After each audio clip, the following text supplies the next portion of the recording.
kemarin mata kuliah manajemen akuntansi banyak banget, ada beberapa pertanyaan keren banget tuh, yang jawab banyak pisan. Absen sama yang bertanya dan menjawab banyak banget ya, separuh hampir itu ada 12 berapa orang tuh ya. Maksudnya kelas ini adalah kelas yang paling produktif, saya senang banget sih punya kelas yang memang punya performance ya, maksudnya kelihatan kok kelas itu kalau yang aktif itu kelihatan dari apa, coba bertanyanya, menjawabnya itu kan produktif ya, maksudnya teman-teman tuh juga pertanyaannya juga udah praktisi juga gitu kan. Saya senang banget hari ini pemasaran kan gampang banget ya, harapannya teman-teman bisa mengeksplor lebih daripada manajemen akuntansi gitu kan. Ya kelas yang keren lah, saya apresiasi gitu kan. Dan alhamdulillah sekarang udah pada absen ya, makasih banyak buat teman-teman yang sudah hashtag ya, hashtag underscore ya 01 gitu kan, Andika lah, itu keren banget. Jadi ini Gilang sama Mas Revan nih belum kasih absen nih ya. Mbak Intan nih, Intan emang nggak bisa ya? Nggak bisa. Gimana sih? Atau laptop sih? Handphone. Nomor berapa? 25 kamu ya? Ini berapa? 19. 19. Nah, ingat, saya ingat tuh. Tuh berarti saya nggak pikun ya, masih ingat ya. Tuh kan. Intan Dewi. Intan Dewi itu nama artis ya. Oke, yang lain sudah nih. Revan, thank you ya. Buat teman-teman sudah on time dan juga udah absen, saya bisa melihat, melacak nama-nama. Oh, ini udah ada semua ya. 13 belum ada. Oke. Minggu lalu kita udah nyampe chapter pertama di halaman page 12 ya. Teman-teman masih ada ingat nggak sih apa arti pemasaran menurut AMA? Oke. Halo, siapa nama? Sebutin nama, nomor absen.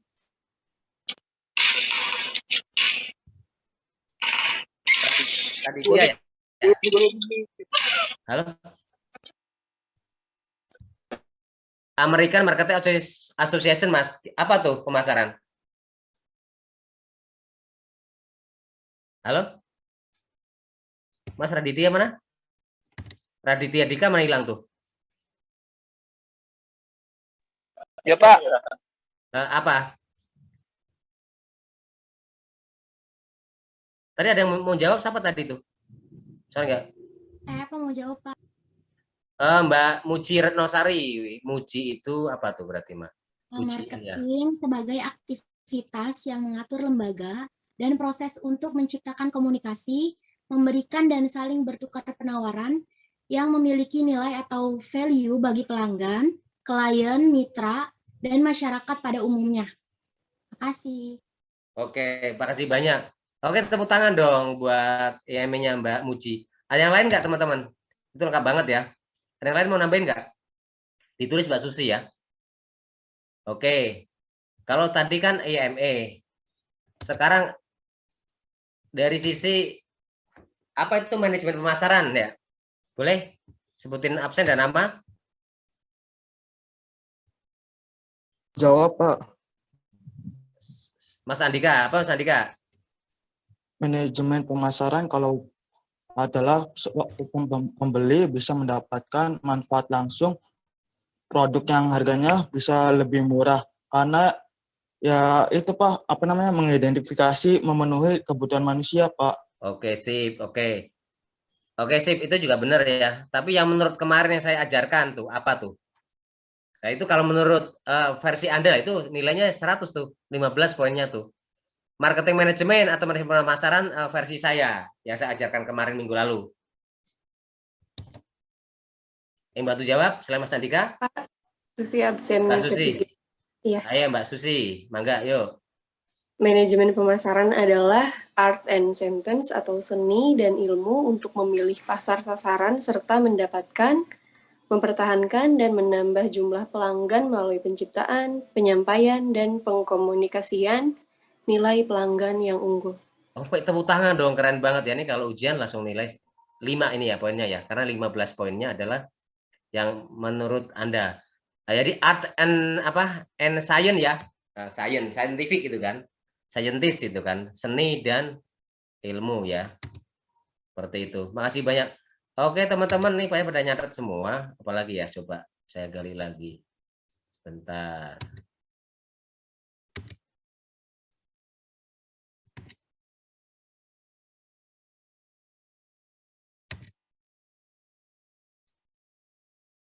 Inti dari atau core marketing konsep, ada yang tahu nggak? Ini terakhir, pertanyaan terakhir nih.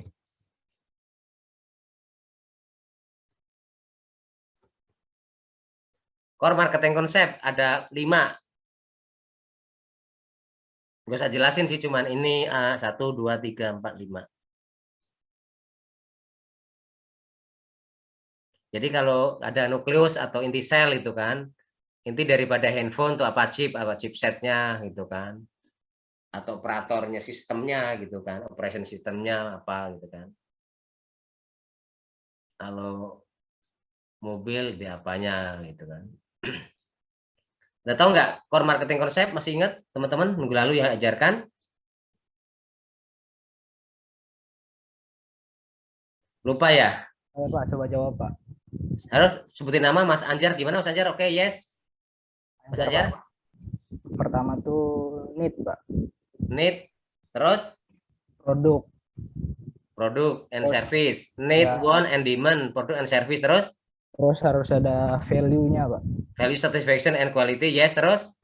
Terus ada exchange ya Pak. Ya, Market Pak. market. Oke, thank you Mas Anjar nih. Kalau pertama adalah need, kebutuhan dan keinginan, and demand itu adalah permintaan, produk dan service, produk atau barang dan pelayanan service ya. Value, nilai, satisfaction, kepuasan, and quality, kualitas produk. Exchange itu pertukaran, ada transaksi, ada juga relasi hubungan, dan market itu pasar. Thank you teman-teman ya, udah ini. Oke, dilanjut langsung aja ke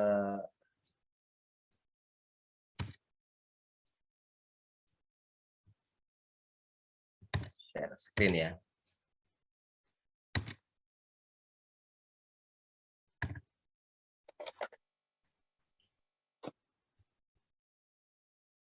Sudah kelihatan teman-teman muncul? Sudah Pak.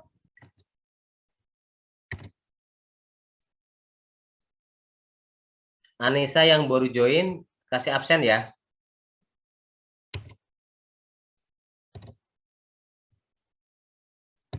Oke. Ini adalah simple marketing system yang kemarin kita ajarkan yang di sesi terakhir itu. Ada industri atau collection seller. Industri itu berarti kan kumpulan para seller itu udah penjual ya. Dia produksi barang terus akan dijual ya melalui komunikasi ke pasar ya berupa apa barang atau pelayanan itu kan. Kalau barang itu berarti produk makanan dan minuman, servis itu kayak perbankan, pelayanan, mungkin tukang pijit itu kan, atau rental mobil itu kan, asuransi gitu kan, rumah sakit gitu ya. Terus dari market and collection ini kan, market adalah sebuah koleksi atau kumpulan para buyer atau pembeli ya. Pembeli untuk mendapatkan barang perlu apa? Uang kan? Uang dikasihkan perusahaan, dia dapat barang atau jasa. Terus dia memberikan komunikasi, dia juga informasi, oh makasih ya, satisfaction, enak banget, produknya bagus, keren banget, saya ceritakan teman-teman saya, nanti saya rekom gitu kan. Ah produknya jelek, itu seperti itu ya. Terus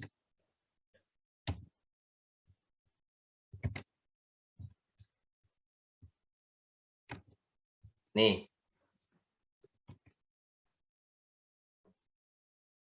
struktur flow, aliran ya dalam modern exchange pertukaran ekonomi ya.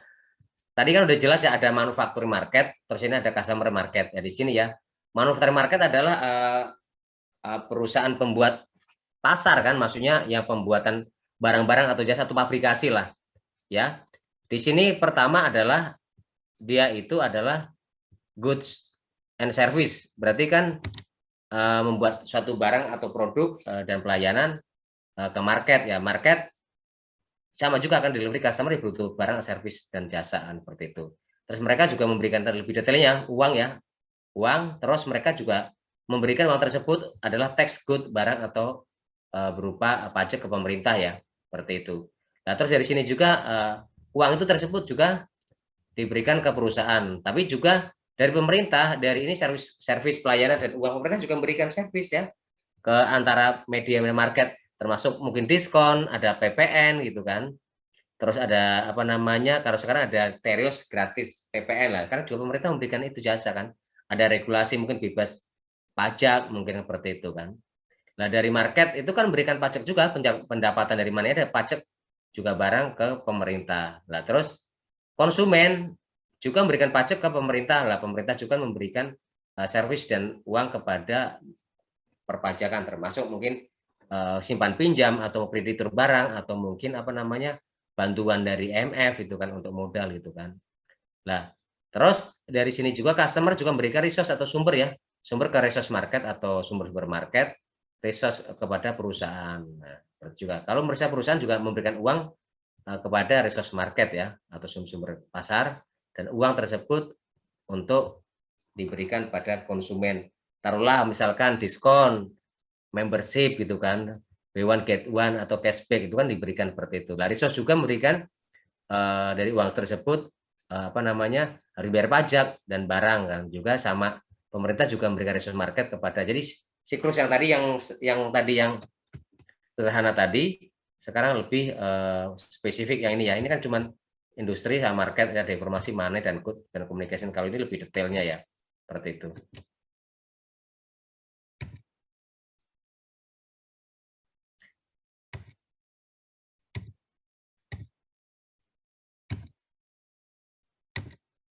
Nih teman-teman, marketing manajemen filosofis ya, atau filosofi atau filsafat manajemen marketing lah.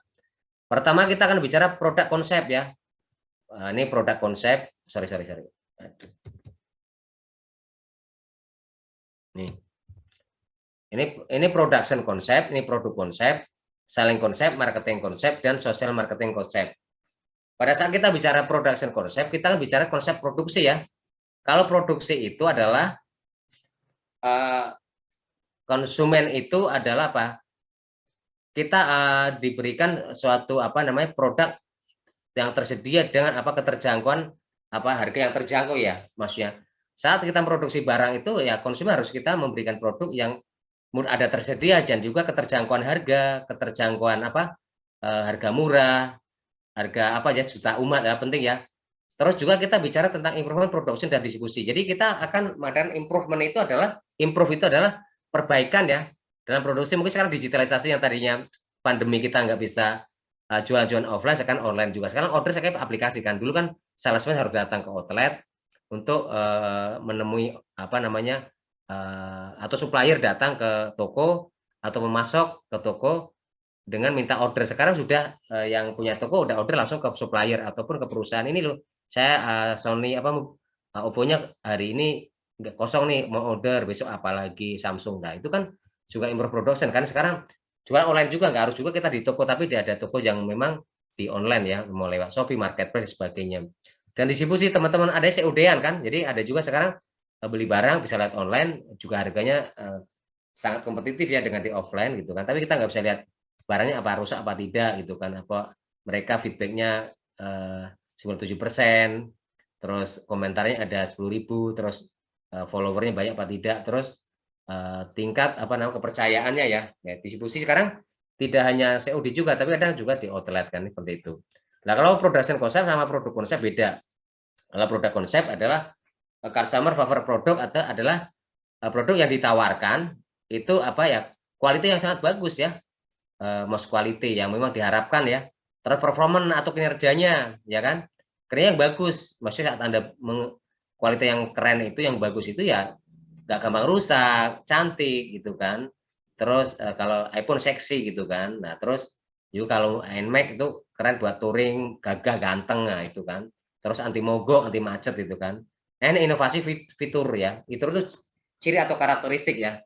Jadi inovasi produk yang memang apa punya ciri inovasi. Contohnya mungkin kamera udah 3, 4, sekarang RAM sudah pakai 10, 20, kameranya udah 100 megapiksel barangkali ya. Maksud teknologi yang kesan sekarang udah 5G LTE, sekarang udah 5G gitu kan. Ini kan inovasi terbaru ya. Jadi mungkin dulu pakainya single chip, sekarang pakai double chip atau apa, barangkali lebih memudahkan untuk apa namanya 2 kartu lebih maksimal dari bisa jadi kan. Kalau selling konsep adalah pelanggan atau konsumer akan membeli produk hanya jika perusahaan itu memberi promosi atau promotes itu berarti mah mereka ada promosi ya atau mengiklankan advertising, menyuarakan apa produk-produk itu melalui iklan YouTube, TV, radio, bukan koran kan, atau sell desk production atau menjual produk langsung ya, mungkin direct langsung tinggal mereka kanvasan datang di toko menawarkan atau mereka mengadakan SPG untuk memproses produk di outlet. Kalau handphone misalnya di beberapa outlet kayak misalkan Kompleks Seluler, mungkin ada Libra gitu kan. Nah, seperti itu. Lebih lagi selling konsep. Kalau selling konsep itu lebih ke cenderung mencari laba dengan menjual sebanyak-banyaknya atau volume penjualan ya. Tapi kalau marketing konsep itu kalau menurut saya sih lebih ke cenderung mencari laba dengan kepuasan konsumen. Jadi nggak sekedar cuman jual sebanyak-banyaknya, tapi kepuasan kan, melalui kepuasan. Karena ini kan kalau di sini fokus pada apa kebutuhan need and want daripada target market adalah orang-orang yang akan kita hire atau kita akan promosikan orang-orang di pasar kan, target market, dan mendelivering satisfaction tadi kan, benar kan? Kita bisa mengirimkan atau membawakan sesuatu itu melalui kepuasan ya, kepuasan daripada kompetitor atau daripada pesaing kita. Jadi kalau kita memberikan mengirimkan membawakan sesuatu kepuasan, orang kalau udah puas gimana? Cinta kan, senang kan, terus merekomendasi ke teman, repeat order kan, loyalitas itu yang terpenting teman. Kalau udah loyalitas atau loyalty, orang nggak digembor-gemborkan dengan play campaign di blow up di media maupun dengan dengan cara hitam juga, play campaign juga mereka produknya bagus kok, itu kata siapa kan. Atau mungkin ada review produk juga kan melalui YouTube, orang-orang yang memang ahli di bidangnya lah. Kalau social marketing konsep adalah fokus pada need and want target market dan delivery super value. Jadi kalau kita bicara social marketing konsep ya, kita kalau misalnya Anda pakai iPhone, orang itu di sosial media seneng banget kan, ini keren HP gua, memang gua sosialita, emang gua mahasiswa keren pakai handphone itu, pakai mobil ini. Jadi orang itu kalau gua itu super value itu nilai yang memang tidak bisa didapatkan oleh kompetitor ataupun siapapun ini. Maksudnya nilai tertinggi lah. Di atas satisfaksi, bangga, prestisius gitu kan, prestige gitu kan. Seneng lah, happy gitu kan. Terus sangat mencintai produk tersebut ya. Karena superior berarti mah di atas tas yang lain, di atas rata-rata kan. Ya, lebih baik. Bukan lebih baik, lebih unggul lah. Kalau lebih baik, lebih unggul, tampil beda, itu kan ada kata-kata tuh teman-teman. Hati-hati ya, tagline-nya tuh. Seperti itu.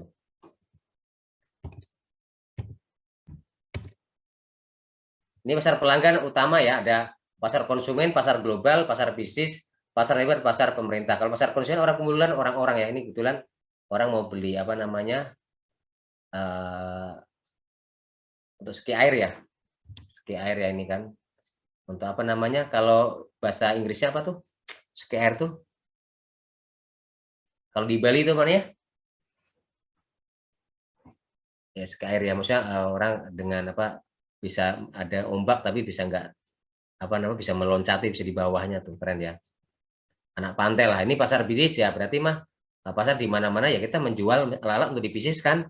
Jadi kalau beli fotokopian nanti dia fotokopi dulu untuk dibisnis, bukan hanya menjual saja kan. Jadi untuk pasar global ya orang mungkin saham dan sebagainya, kumpulan orang yang mendunia lah seperti itu ya.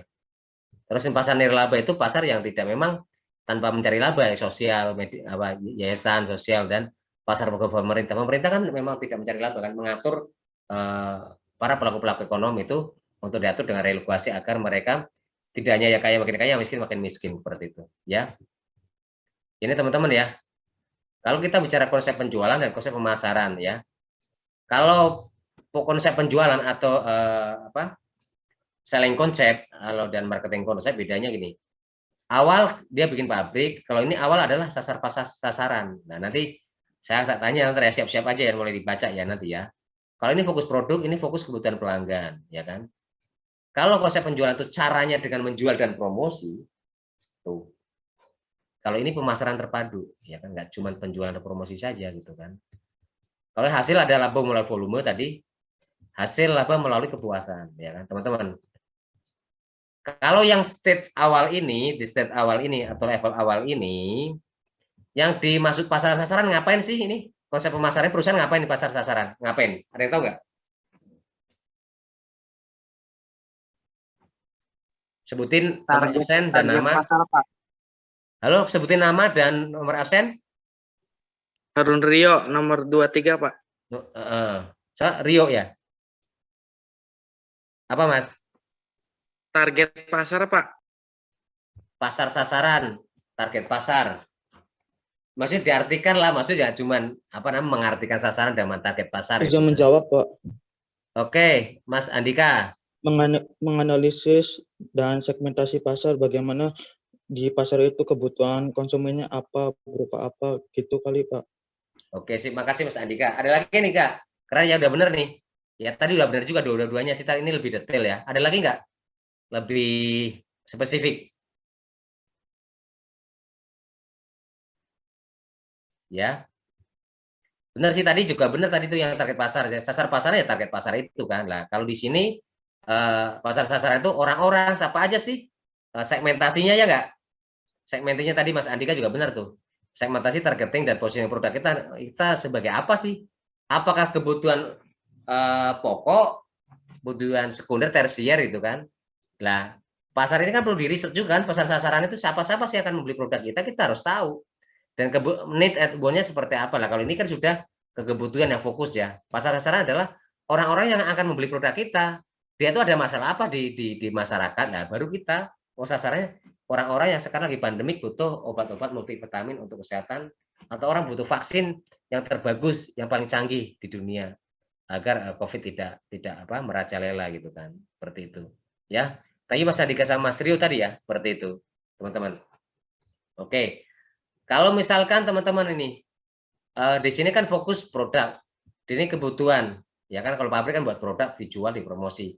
Nah kalau caranya teman-teman ini kan penjualan dan promosi. Kalau di ini pemasaran terpadu yang tahu nggak apa di dalamnya? Kalau ini kebutuhan pelanggan kan gampang, need and want kan? Kebutuhan ada masalah apa gitu. Kalau pemasaran terpadu apa yang dilakukan teman-teman? Nanti ada pemasaran komunikasi pemasaran terpadu, nanti saya ajarkan. Saya ngajar juga nanti semester depan. Ini kan cuma penjualan dan promosi saja. Kalau ini pemasaran terpadu, pemasaran menyabet apa aja sih di dalamnya? Marketing itu di dalamnya ada apa aja?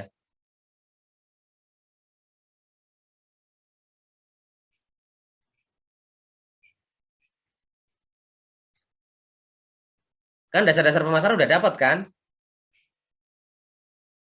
Apa aja marketing? Ayo, ini udah, ini kelas keren loh. Pemasaran terpadu nggak cuman promotion aja sama penjualan atau selling, tapi banyak cara, banyak banget tuh. Ayo, apa aja?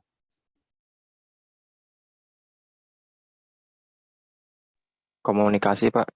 Ya, Bisa. komunikasi tadi kan masih pasar terpadu ya. Maksud kan pemasaran di dalamnya kan ada indikator atau dimensi kan? Apa aja sih kita yang belajar tentang pemasaran itu kan ada. Ya komunikasi, iya komunikasi hanya cara lah. Tapi di dalamnya ada apa aja? Ada yang ingat 4P dan 7P, ingat nggak waktu awal kuliah? Ya saya jelasin. Kalau ini kan cuma promosi aja kan? Sorry. Yang price, people, non produk, Pak. Nah, gitu, ya kan? Jadi kan kalau terpadu itu kan ada produk, ada promosi, ada pricing, ada place, ada people, ada proses, ada visual evidence. Dan kalau di sini itu, kalau ini promosinya cuma promosi biasa aja, promosi aja misalnya kayak diskon-diskon. Kalau ini promosinya lebih gila lagi kan, ada advertising, ada iklan offline, online gitu kan. Terus ada direct selling gitu kan. Di sini nih ada direct selling, ada juga namanya direct selling penjualan langsung. Terus juga ada namanya PR ya, public relation, ada advertising, ada iklan, terpadu teman-teman. Nanti kalau ketemu saya jelasin ya. Ini lebih lengkap ya. Jurusnya banyak teman-teman. Jadi nggak cuma satu. Kali ini kan cuma 2 jurus. Kali ini kan banyak jurus. Misalkan advertising, iklan. Terus sales promotion ada kan. Jika sales juga penjualan ya kan. Terus direct selling juga kan. Public relation gitu kan. Terus juga PR ya. Public relation, terus ada presentasi ya. Seperti itu. Ya ini. Terus kalau ini kan laba melalui penjualan sebanyak-banyak. Kalau ini laba melalui kepuasan. Kalau orang udah puas, seneng kan. Kalau ini jual puas nggak puas urusan lo, yang penting gua aja jual kan, nggak tanggung jawab kan. Maksudnya tidak sesimpel itu kan. Nih, realitas atau kenyataan ya pemasaran baru itu kenaikan substansial dalam buying power. Jadi sekarang itu secara top substansi itu ada kekuatan pembeli lah maksudnya tuh. Jadi sekarang bukan kekuatan lagi yang manufacturing atau yang punya perusahaan. Tapi buying power ini ada kekuatan gimana sih orang melakukan pembelian itu, ya ada kekuatan mereka pasti mereview kan, melihat, menganalisa, mencari data, browsing, googling, ya kan. Mereka juga mencari kompetitor, maksudnya ya produk-produk yang sama seperti apa kan. Barang dan jasa sekarang lebih variasi. Kalau barangnya itu aja, jualan kameranya ini, Poco sama Ivo, ya taruhlah Anda bisa lihatin berapa banyak variasi produk daripada Indomie kan, ya enggak? Empal gentong baru keluar dikejar ada mie Indomie apa namanya apa mie Aceh nanti ada juga soto, ada sate Madura, ada soto ayam, ada bawang spesial, ada kare spesial. Itu kan si apa Wingfood gak usah ngejar. Indomie goreng sama mie ABC kejar-kejaran juga susah kan? Karena mungkin juga ada sambal jamblang suatu saat kan, atau mungkin soto Indramayu gitu kan. Atau apalagi mungkin ya makan-makan yang khas yang punya mie atau mie tek-tek gitu kan. Nah, Indomie mie tek-tek gitu kan. Atau mie apa yang Cirebon tuh? Dok-dok ya apa dok? Docang, Pak, docang. Docang ya bisa jadi gitu kan. Ada juga yang di apa namanya? Mie yang ada di Gunung Jati tuh. Apa mie apa namanya? Mie apa namanya? Gado-gado ayam lah. Mungkin seperti bisa jadi kan satu-satu. Nah, informasi yang sangat banyak mengenai hampir segala hal. Maksudnya kalau Anda lihat browsing di salah satu produk misalkan klik Indomie enak atau makanan mie enak itu banyak banget kan.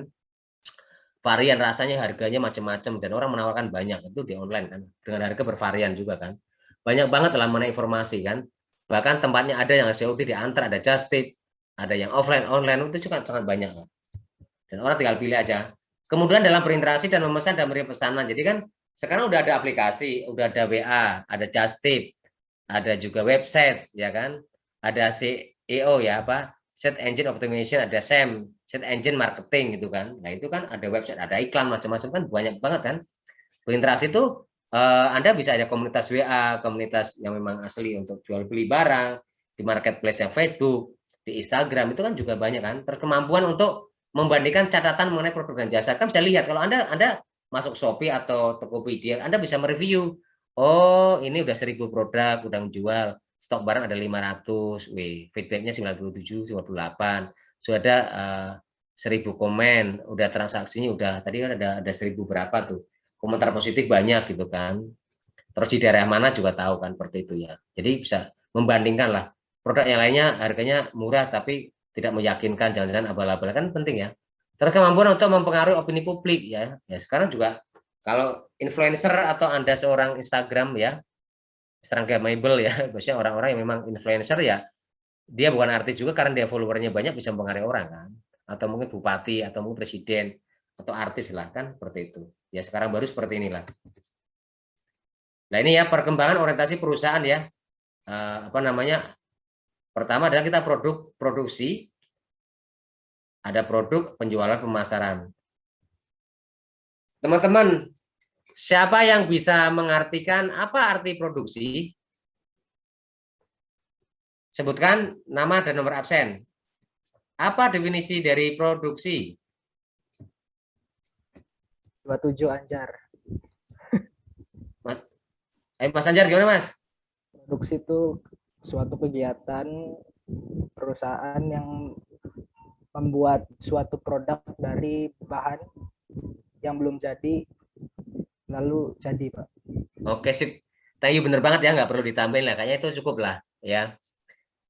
Produksi itu adalah proses pembuatan suatu barang atau jasa dari bahan baku mentah ya, diproses produksi sampai barang jadi digunakan untuk kepentingan atau memenuhi kebutuhan need and want ya, keinginan daripada pelanggan sehingga mencapai kepuasan dan merasakan apa yang dikeluarkan biaya untuk membeli produk tersebut tersampaikan itu kan itu ya, intinya membuat produk lah dari bahan mentah sampai barang jadi gitu kan.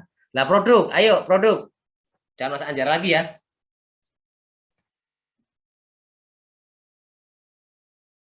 Produk apa artinya? Gilang, ayo Gilang nomor 11 apa Mas?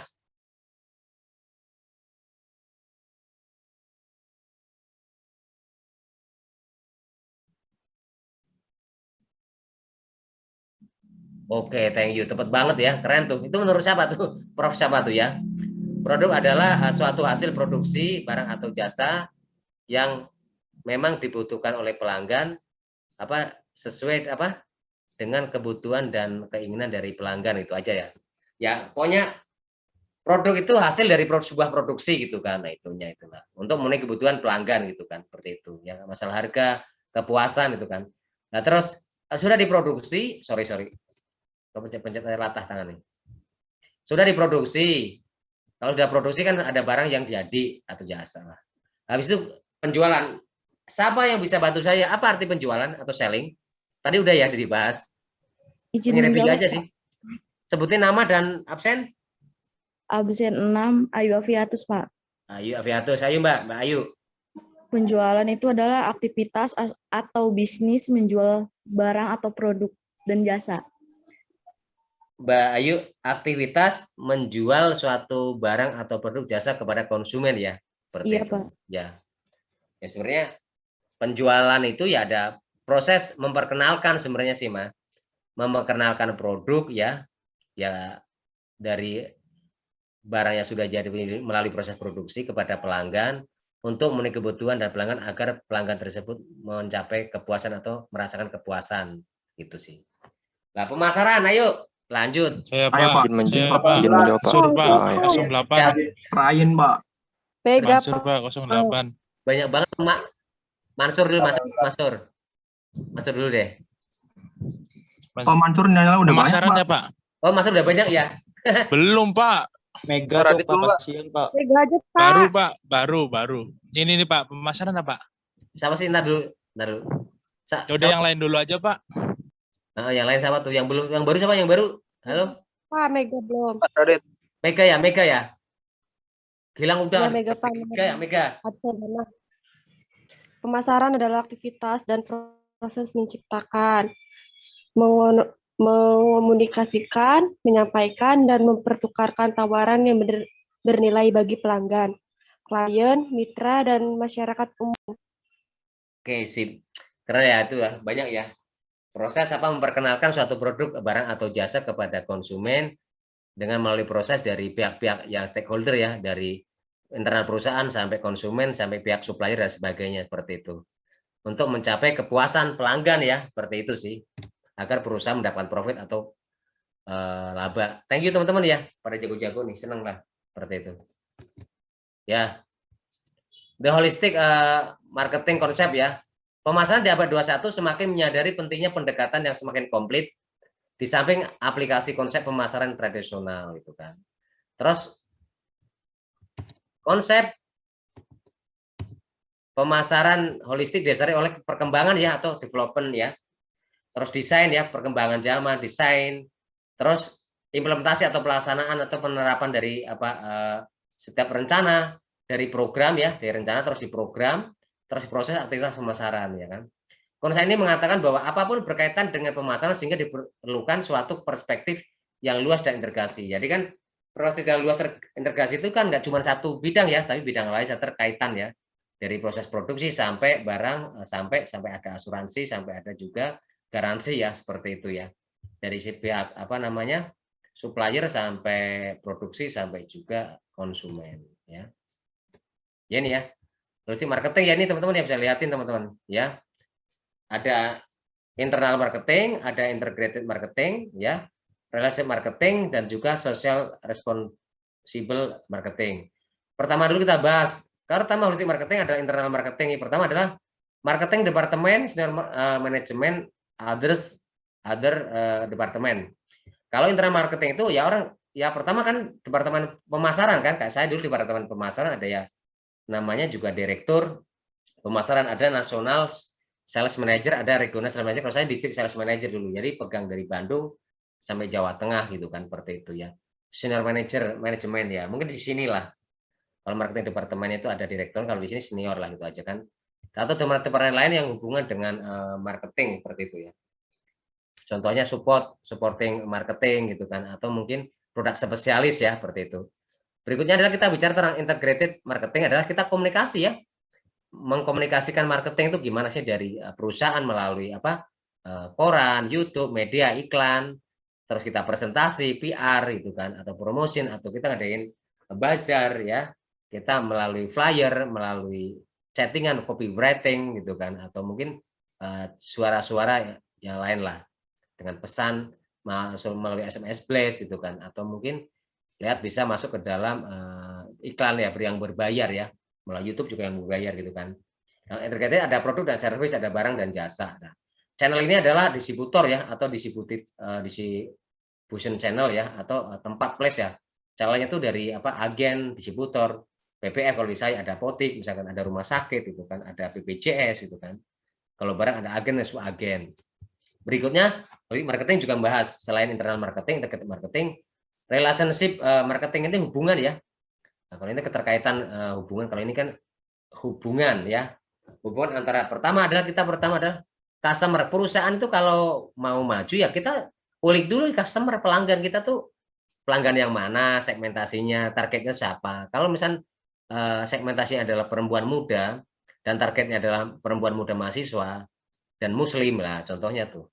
Ya berarti mungkin yang halal, yang pakai hijab gitu kan. Nah, itu penting ya. Channelnya kan juga ada kan, ada hotel-hotel yang muslim itu apa aja, atau mungkin di Matahari, ada juga channel-channel yang hijab-hijab yang resmi gitu kan. Atau mungkin channelnya juga di online, ada Lazada, ada macam-macam, ada toko, ada gerai gitu kan. Ya, ada CSP, ada Matahari, ada Ramayana gitu kan, Matahari kan. Partner nih, relasinya partner nggak cuma kita kan konsumen, tapi partner sama supplier ya, pemasok barang, bahan baku gitu kan. Partner pemerintah, government, regulator, atau pemberi izin legalitas, juga mungkin masyarakat gitu kan, LSM, atau kreditur kan, seperti itu ya. Seperti itu ya. Berikutnya juga socially responsible marketing. Kita kalau bicara tentang hubungan dengan sosial, tanggung jawab sosial marketing, itu tanggung jawabnya gimana? Kita akan etik. Bisnis farmasi itu seperti saya dulu itu, tidak boleh kita ujung-ujung misalkan Mas Ryan atau Mas Andika saya kenal. Tiba-tiba Mas kalau mau beli obat tuh, pakai obat saya aja bagus banget nih, nggak boleh. Kalau saya ethical itu nggak boleh, namanya promosi ke pasien, promosi ke dokter. Paling edukasi cara pemakaian barang atau obat aja, kita ke mantri ataupun ke bidan ataupun ke ke suster aja, perawat itu kan kita hanya ngasih tahu aja, itu kan boleh. Tapi kalau sejujurnya itu harusnya ke dokter kan, maksudnya itu etik ya, nggak boleh dok kalau udah ini obat ini dipakai sekali sehari ini datanya, terus obat ini adalah dosis tinggi, tidak boleh dikunyah, ini melalui di bawah lidah, ini bisa ditelan, ini melalui tetes mata, dioles di kulit, tidak boleh dimakan, itu ada caranya kan. Nah, sosial ini juga lingkungan kan. Saat kita bicara marketing, kita bicara lingkungan lah. Lingkungan kita kan ada kompetitor, ya kan? Kompetitor melakukan black campaign enggak merusak citra perusahaan lain kita. Kita juga merusak citra perusahaan lain enggak menggembor-gemborkan bukan fakta gitu kan. Terus obat ini tuh dipakai masyarakat bagus enggak produk kita, ya kan, selain etik tuh. Menyehatkan enggak gitu kan lingkungan kita kan, atau ada perusahaan di perusahaan kita membuat produk membuat panas bumi gitu kan. Terus legal, kita juga kalau dalam bisnis marketing itu ada nggak izinnya, izin perusahaan, izin marketingnya. Itu kan ada BPOM-nya kan, ada BPOM kalau makanan, minuman. Kalau misalnya ada PRT, kalau UMKM lah seperti itu. Terus komunitas ya. Kita bicara komunitas berarti saat kita bicara tentang NMAC ya ada Cirebon chapter ya, NMAC Cirebon chapter itu kan. Ya, bisa jadi kan, atau mungkin apalah, Harley Davidson chapter Cirebon itu kan. Macam-macam lah, atau mungkin Pajero Cirebon Community gitu kan, PCC gitu kan, atau CCP kan, Community Cirebon Pajero, atau mungkin ya seperti itu teman-teman ya. Ini juga saling berkaitan holistik seperti ini ya. Relasi marketing ya ini ya, pemasaran berhubungan dengan relasi marketing, penekanan pada hubungan jangka panjang yang saling mutual antara lain adalah pelanggan ya. Jadi kita pelanggan itu customer kita, supplier itu ada yang tahu nggak supplier itu siapa teman-teman? Supplier Penyuplai, Pak. Penyuplai ya, penyuplai. Yang iya. Kalau di Baratanku penyalur gitu, Pak, dari pabrik ke masyarakat gitu, Pak. Oke, gitu mah. Ini kebalik kamu nih, kamu udah bener tadi tuh. Aduh. Penyalur kebalik dah, Pak. Kalau itu distributor dong. Kan distributor, kalau dari pabrik ke masyarakat kan distributor. Ada Ya, agen, orangnya agen. yuk Pak. Orang penyuplai bahan baku lah, ngerti ya? Maksudnya saat aku Iya. bikin pabrik plastik, ya ada pemberi. Enggak aku aja, aku punya Montoya lah. Mudah-mudahan saya punya usaha aqua gitu ya di Cirebon itu kan. Pemasoknya tuh Mas Mansur nih, masukin air lah, itu supplier airnya itu Mas Mansur, ngerti ya? Iya Pak. Bahan yang belum Oke. jadi itu pasok itu namanya supplier atau vendor lah. Jadi kalau saya mau bikin bangunan bertingkat, supplier atau vendor pemasok baja ringannya tuh misalkan Mas Andika, Mas Ryan, Abdurrahman gitu kan, ngerti ya? Dari pabrik bahan baku ke pabrik olahan itu kan, ngerti nggak? Nah kalau olahan udah jadi ke konsumen, itu namanya distributor atau place ya, atau subagen lah itu kan. Nah partner lainnya ada yang tahu nggak siapa? Partner lainnya siapa aja teman? Siapa aja? Kurir, Pak. Kurir. Kurir. Siapa lagi? Karyawan, Pak. Karyawan. Di dalam itu karyawan mah. Karyawan nggak usah dihubungin lah. Karyawan kerja. Di luar kita lah. Perlu pemerintah nggak? Perlu OJK nggak? Perlu polisi nggak? Ya kan? Perlu Satpol PP ya perlu kan? Ya gitu kan. Terus kreditur, perbankan dan sebagainya. Hasil akhir jaringan pemasaran lah. Ya. Nah, integrated marketing ini pemasaran terintegrasi adalah perencanaan aktivitas pemasaran dan melaksanakan program pemasaran secara terintegrasi atau berkesinambungan penuh untuk menciptakan, jaringan menciptakan tuh, create ya, mengkomunikasikan communication dan menghantar conduction ya, nilai value kepada konsumen. Nah, nilai ini ya value ya penting ya. Aktivitas pemasaran disebut juga marketing mix yang komponennya adalah sebagai berikut nih contohnya. Jadi ya, the 4P. Apa 4P teman-teman? Ada yang tahu nggak? Saya sebutin. Sebutin nama dan 4P. Ada 7P. Ada yang tahu nggak 4P?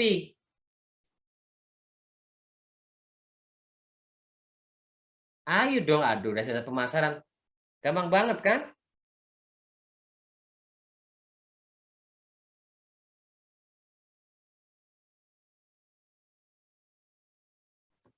Kan udah disebutin tadi tuh, marketing kan?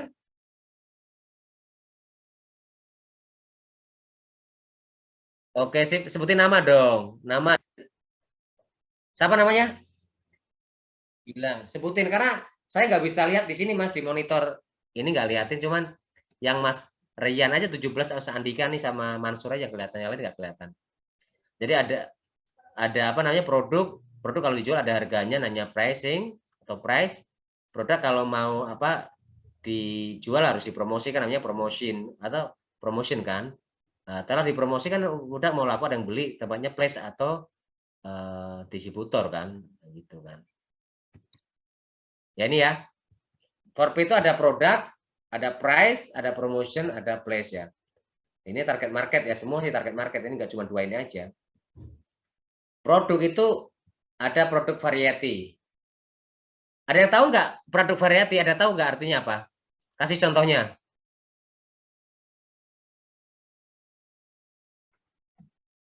Indomie, empal gentong, apalagi mie Aceh, soto ayam, sate Madura, apalagi ayam bawang, ya kan? Indomie goreng pedas, super pedas, Indomie jumbo, ya kan? Quality, ya kualitas ya, kualitas produk sesuai dengan ISO ataupun ini. Didesain ya, produk desain sebagus mungkin. Fitur itu ciri khas. Biasanya kalau handphone tuh fiturnya apa sih yang paling bagus beda dengan yang lain? Fitur itu ciri khas ya. Brand name Nike, Adidas gitu kan, atau Ramayana atau Grage gitu kan. Packaging bungkusnya bagus apa tidak, misalnya botol Montoya seperti apa kan. Saya ukurannya besar atau kecil, servis pelayanan, waranti atau garansi ya, garansinya berapa lama, 10 plus 3 tahun gitu kan. Seumur hidup. Return itu adalah kalau misalnya dibalikin boleh nggak sih kalau ada retur barang gitu kan. Lah, price ada list harga bisa dilihatin kalau di nomor ada mau beli ada list harganya berapa. Terus diskon ada berapa, diskon yang ada di garis miring trade sampo Pantene harga 21.000 untuk perempuan tuh dicoret dari 17 diskon. Terus lawan itu berupa apa, penggantian uang cashback ataupun apa ya. Payment produk berapa lama sih? pembayaran untuk saya beli, atau kredit berapa lama, atau cash itu kan, atau sama dengan pembayaran itu berapa lama, 2 bulan, 3 bulan. Kredit kalau ini pembayaran cash ya berarti langsung lunas. Kalau kredit itu adalah waktu ya, waktu kreditnya apakah 2 bulan, sebulan, atau sehari, 2 hari, nanti ada ininya, Mbak. Berikutnya kita ada promotion ada sales promotion, orang yang kanvasan berjalan keliling untuk menjual promosi. Kalau orang-orang ke rumah ada yang bilang sayur itu kan, atau mungkin radio lah, itu kan yang keliling kan, ataupun mungkin di depan counter ya, ataupun mungkin showroom atau mobil motor kan. Advertising iklan itu ada offline, ada online, ada iklan baliho di pinggir jalan, ada iklan juga di TV, ada di YouTube, macam-macam kan, ada di Google Ad, Facebook Ad, ada di Instagram Ad, banyak kan, banyak banget lah. Sales force ini pasukan sales yang keliling kayak saya dulu ya, harus mengunjungi dokter untuk mempromosikan produk farmasi. Lalu irrigation orang-orang yang memang presentasi di publik, misalnya dia dengan presentasikan produk, dia di depan umum presentasi dengan 1.000 orang gitu kan, atau seminar itu kan. Terus direct marketing itu adalah direct selling ya sebenarnya. Direct marketing ya berarti pemasaran langsung. Saya bawa produk ke Uswagati, bawa misalkan Maison itu kan, saya praktek di situ, terus ngadain acara musik live dan sebagainya, terus juga ngasih tester, terus ngasih makanan ataupun minum untuk dipromosikan keliling ya, seperti itu. Place. Kalau biasanya kalau ini direct marketing itu saat ada apa namanya bazar atau apa, ada misalkan daya motor keliling bawa brosur itu kan. Place ya, channel ya, channel itu adalah tadi ada agen, subagen, ada BPF, perusahaan farmasi. Cover itu coverannya, areanya mana sih tempatnya, seluruh Indonesia, seluruh kecamatan enggak, Indomaret, Alfamart tuh assortment ya, lokasinya seluruh Indonesia enggak, inventory tersedia mana aja, transportnya seperti apakah COD-an atau mungkin nanti transportnya itu free ongkir atau apa dan sebagainya, seperti itu. Nah, ini strategi beberapa pemasaran ya, ini ya teman-teman ya, banyak banget nih marketing mix strategi ya, beberapa promosi tadi ya teman-teman ya, yang berpromosi tadi ya, pemasaran terpadu tuh. Perusahaan atau company itu offering mix itu adalah penawaran ya, penawaran terpadu ya, ada produk, service, ada produk, ada service, ada harga lah. Nah, beberapa promosi ini teman-teman nanti akan ketemu di komunikasi pasar terpadu. Advertising itu iklan ya, iklan lewat media YouTube atau online atau offline, atau iklan di baliho atau spanduk, banner itu kan, atau apa ya, banner kan. Terus itu untuk mengarah pada distributor channelnya ke mempromosikan, nanti kalau udah beli di sini nih, terus bisa pengaruh terhadap customer juga, langsung ke customer kan. Selain promosian juga sama, bisa ke distributor channel, juga target customer. Event experience ini juga udah ada iklan offline dan online, sales promosi orang langsung berkeliling, event atau tadi bazar ataupun simposium, live musik, experience gitu kan. Terus relation kita mengadakan acara, memang acara promosi ya, memang untuk memperkenalkan produk tersebut ya, sama di distributor channel. Terus direct marketing jualan langsung ya teman-teman ya, juga ada channelnya melalui apa, terus target customernya juga personal selling ya. Personal selling, personal seorang selling menjual, kayak saya misal personal selling datang ke rumah-rumah gitu kan, terus menjelaskan bawa brosur, terus harganya dan bawa barang semuanya. Untuk kalau personal selling ini bedanya dengan direct marketing. Kalau personal selling itu untuk mempengaruhi pola pikir orang dari yang tidak tahu menjadi tahu, yang belum tahu kebutuhan menjadi tahu, tapi tidak harus beli. Personal selling tuh. Kalau direct marketing, orang itu dipaksa untuk closing, untuk membeli. Jadi beratan direct marketing atau direct selling lah. Kalau harusnya direct selling sih. Kalau personal itu yang penting saya memperkenalkan produk tanpa harus membeli orang yang saya promosikan atau saya tawarkan. Kalau direct marketing atau direct selling itu harus pemasaran langsung, berarti mah saya ngomong di situ harus jual. Contohnya misalnya kayak Anda orang keliling beli apa namanya kartu perdana tuh, itu kan dia itu direct selling atau direct marketing, langsung dia cerita di situ langsung jualan. Tapi kalau Anda ketemu misalkan Anda seorang apa namanya herbal, ahli herbal lah, nah, brosur atau mungkin dia memperkenalkan tempat pijat untuk refleksi atau mungkin akupuntur, ini produknya ini tempat di sana. Jadi tidak harus bertransaksi pijat sekarang gitu kan, seperti itu. Nah, intermarketing adalah kekuatan mempekerjakan, melatih, mentraining ya, dan memotivasi karyawan agar dapat melayani konsumen dengan baik. Ini kan. Jadi kekuatan mempekerjakan berarti mentraining, meng-hire ya. Itu biasanya ada training itu Dilatih itu 2 bulan teman-teman. Itu juga harus dikarantina ya. Nggak boleh kemana-mana tuh. Makan, minum, digaji. Nggak kerja udah digaji ya. Lah social responsibility marketing adalah di mana perusahaan harus memahami perhatian terhadap etika ya. Nggak ujuk-ujuk tiba-tiba jualan, saya langsung ke konsumen, nggak boleh. Atau kita kalau misalkan mau jualan itu, ada tim ya, ada tim rumah sakit, ada tim puskesmas, ada nggak boleh tercang-mercang. Lingkungannya seperti apa kan? Harus melihat lingkungan ini, lingkungan sekolah, mungkin dengan cara-cara persilatan seminar. Kalau lingkungan misalkan olahraga, kita harus ada event olahraga kan, hukum dan sosial. Sehingga memasukkan pertimbangan tersebut ke dalam praktek pemasaran mereka. Perusahaan harus menyimbangkan dan mengatur kriteria yang sering bertentangan antara laba perusahaan, pemuasan keinginan konsumen, dan kepentingan publik. Ya penting ya. Jadi nggak cuma cari laba, tapi kepuasan juga penting ya, keinginan konsumen dan kepentingan publik. Jadi perusahaan laku dan puas, tapi ternyata mereka tidak punya etika gitu kan. Ternyata mereka melakukan play campaign ataupun mengendorse sesuatu yang salah gitu kan, dengan play campaign dan jelekan perusahaan lain gitu kan. Ini mereka manajemen task ya, atau tugas ya.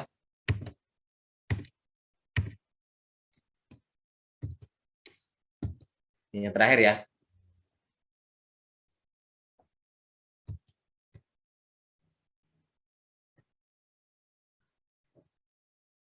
Mengembangkan strategi dan rencana pemasaran. Mengembangkan itu strategi dikembangkan terus. Misalnya saat ini udah ada empal gentong, ada mie Aceh, ada misalkan rasa-rasa yang sudah ada, mungkin akan menggali lagi, mungkin bukan rasa daerah, tapi mungkin ada rasa-rasa internasional, misalkan rasa pizza itu bisa gitu kan, atau rasa kebab kan bisa jadi teman-teman yang memang udah melegenda, atau mungkin rasa apa ya, yang memang sudah internasional gitu kan, bisa, maksudnya memang Indomie akan merubah dari rasa lokal wisdom ke internasional, bisa jadi sih, itu nggak bisa tebak lah. Menangkap informasi di pasar ya harus mencari survei ya, atau intelijen marketing ya, atau mencari tahu marketnya seperti apa kan, survei-surveinya lah. Berhubungan dengan konsumen ya pastilah, kita namanya tugas daripada marketing manajemen adalah berhubungan dengan customer, di survei apakah ada kepuasan, lembaga survei ya, survei Indonesia LSI itu berhubungan dengan konsumen, apakah ada yang komplainnya seperti apa, apakah sudah puas pun dengan skor keepingnya berapa sih, poin skor-skornya berapa gitu kan. Terus membangun merek yang kuat, sering di sela offline dan online, brandingnya juga dikuatin dengan merek yang kuat, produk-produk tersebut melalui iklan, melalui offline, terus pelayanan service juga kan seperti itu. Membentuk penawaran pasar ya.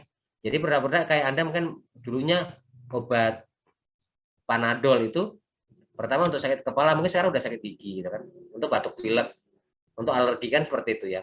Menyampaikan nilai value jelas lah. Harus nilai kepada konsumen. Kalau dengan beli produk ini lebih murah, lebih bagus, lebih keren, dan tidak perlu mengeluarkan uang lebih banyak.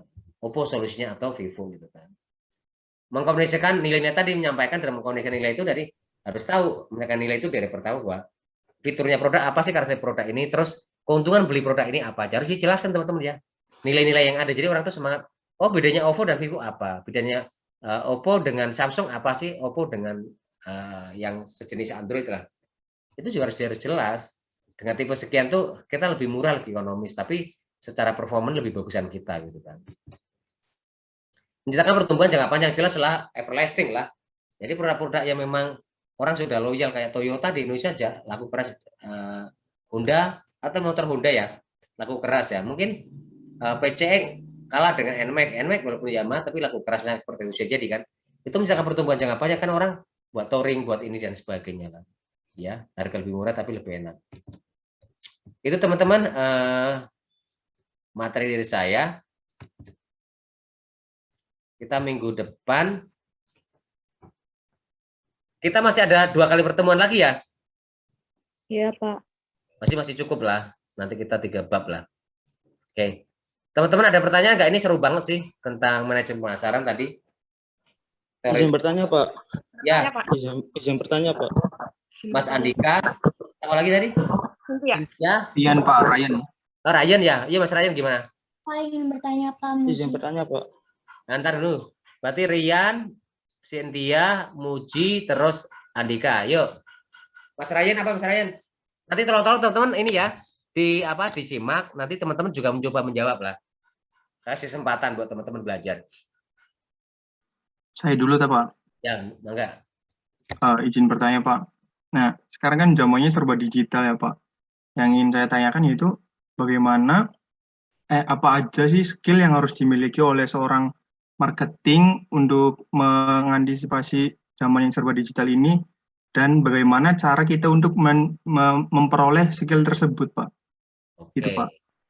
Kata Mas Reza, sekarang kan era disruption ya. Sekarang kita kalau nggak bisa digitalisasi atau kita nggak bisa online atau apa namanya bisnis online, kita akan tertindas ya, karena offline akan tertindas. Mau tidak mau atau namanya perjalanan waktu, kita bisnis offline akan mulai tergeser dengan online gitu kan. Pertanyaannya, sorry Mas, tadi pertanyaan apa Mas? Sorry, yang terakhir tuh. Bagaimana cara mendapatkan apa aja skill yang harus dimiliki dan bagaimana cara memilikinya, Pak? Untuk bisnis sekarang ini kan online banyak kan ya. Gimana skill apa yang harus dimiliki? Terus apa lagi tadi? Sama cara mendapatkan skillnya, Pak. Oke. Skill apa yang dimiliki dengan cara. Jadi apa yang dimiliki dan caranya gimana untuk mendapatkan ilmu tersebut lah. Teman-teman ada yang bisa mungkin kalau udah bisnis online bisa share di sini tuh.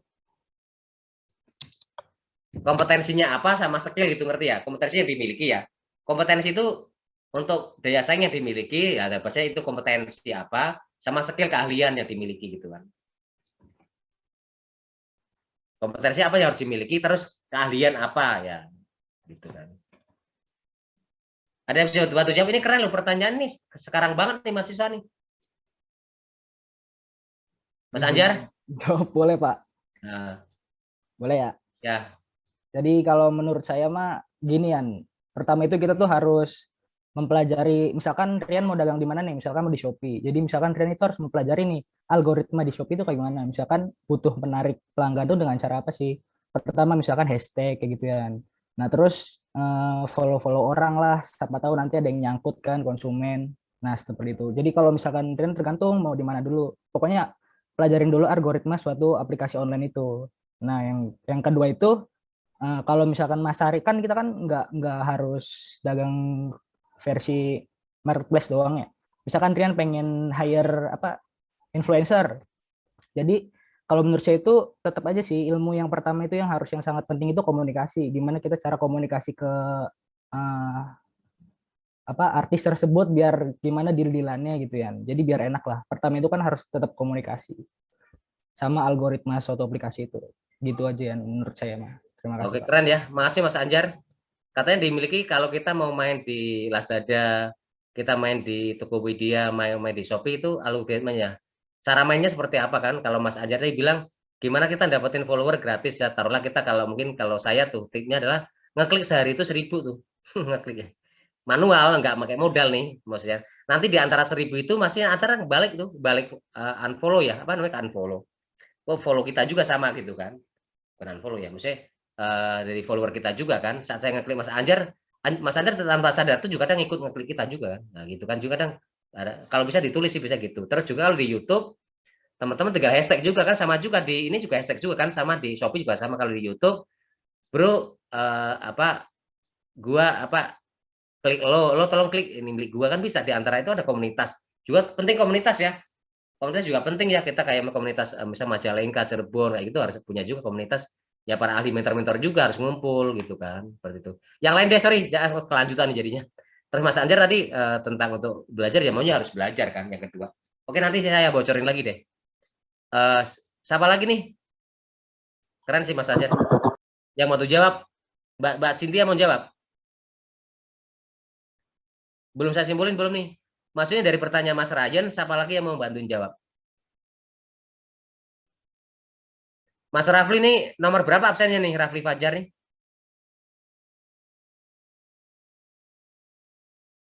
Ayo sekalian, siapa yang mau jawab nih, bantuin. Mas Revan sih nggak bisa masuk.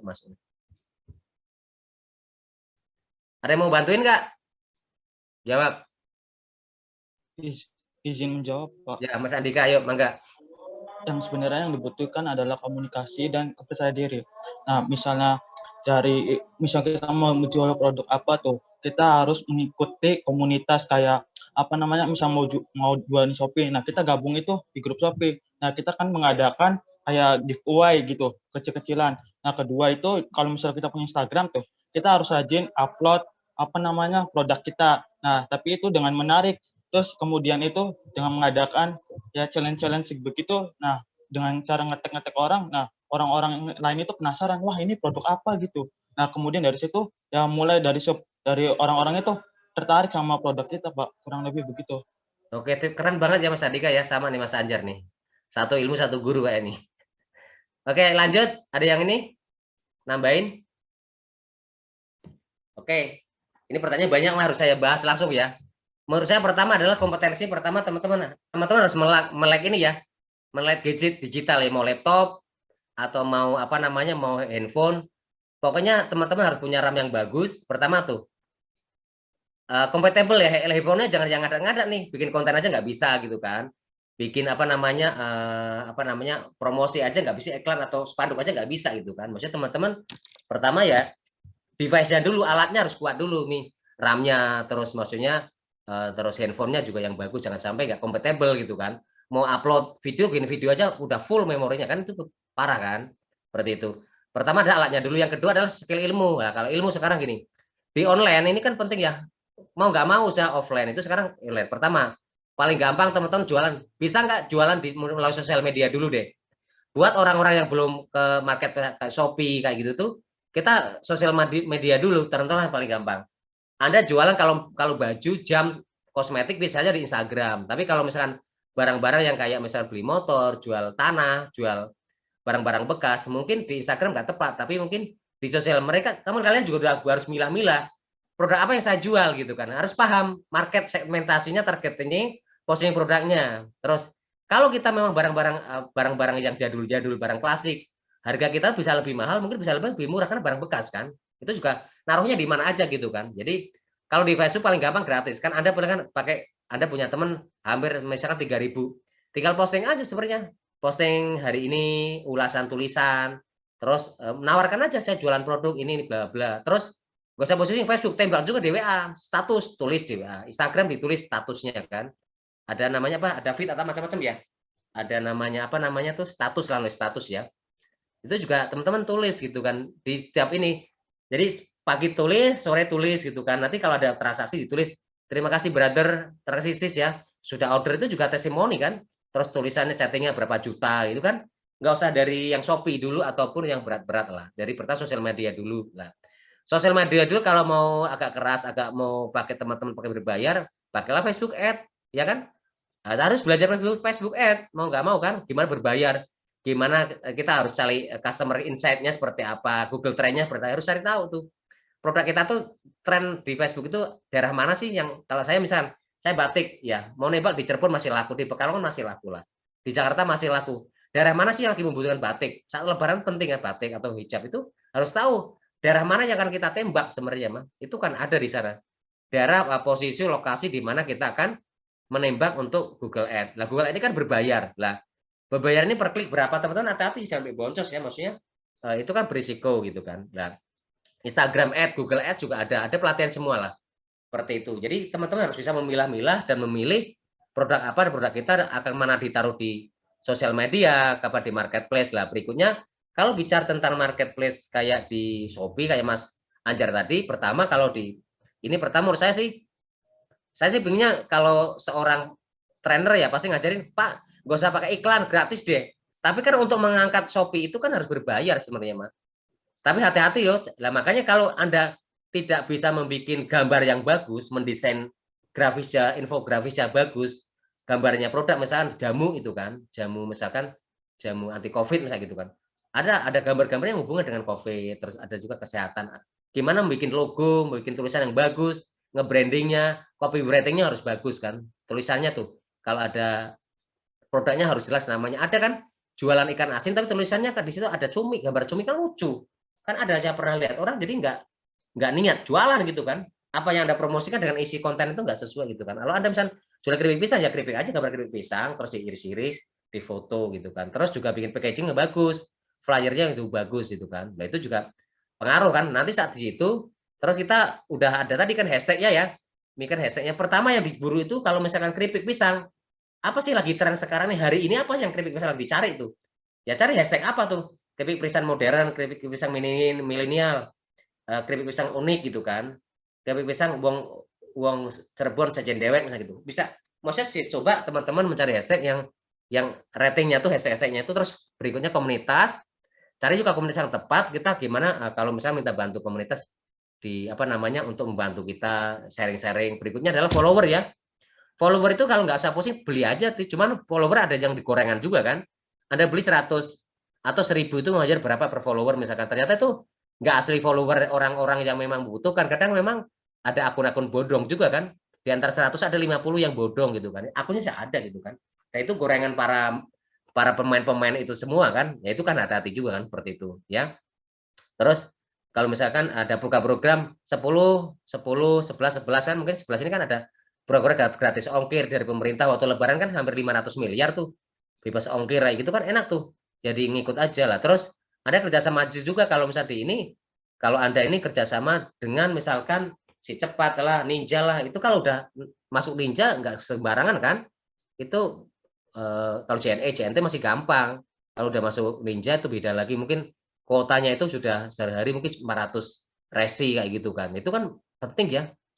Selain untuk ikut jadi pengirim barang Anda itu mencari juga penghantar-penghantar yang handal gitu kan, sehari sampai gitu kan. Kalau ada makanan beku ya memang mereka punya frozen, punya pendingin di kantornya sana, mobilnya juga ada itu kan. Jadi cari yang memang kalau makan frozen yang memang tidak awet-awet ya mereka yang punya es juga kan. Cooler-cooler yang di dalam mobil itu nggak cari juga. Seperti itu gitu kan. Apalagi kalau makanan yang nggak kering-kering mah gampang banget kan.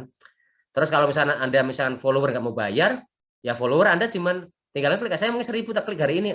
Cari aja admin, cari admin kan. Nah, cari admin, customer service, ada admin, juga ada gudang, itu harus meng-hire orang, ada orang ahli konten juga kan. Kalau misalkan Anda biar ahli konten itu jangan dibayar ahli konten, misalkan ahli kontennya misalkan Anda misalkan per konten berapa sih kalau video konten gitu kan, atau mungkin Anda per spanduk atau flyer tuh berapa, mending kayak gitu aja. Jadi jangan kerja sebulan sekian atau seminggu sekian, janganlah.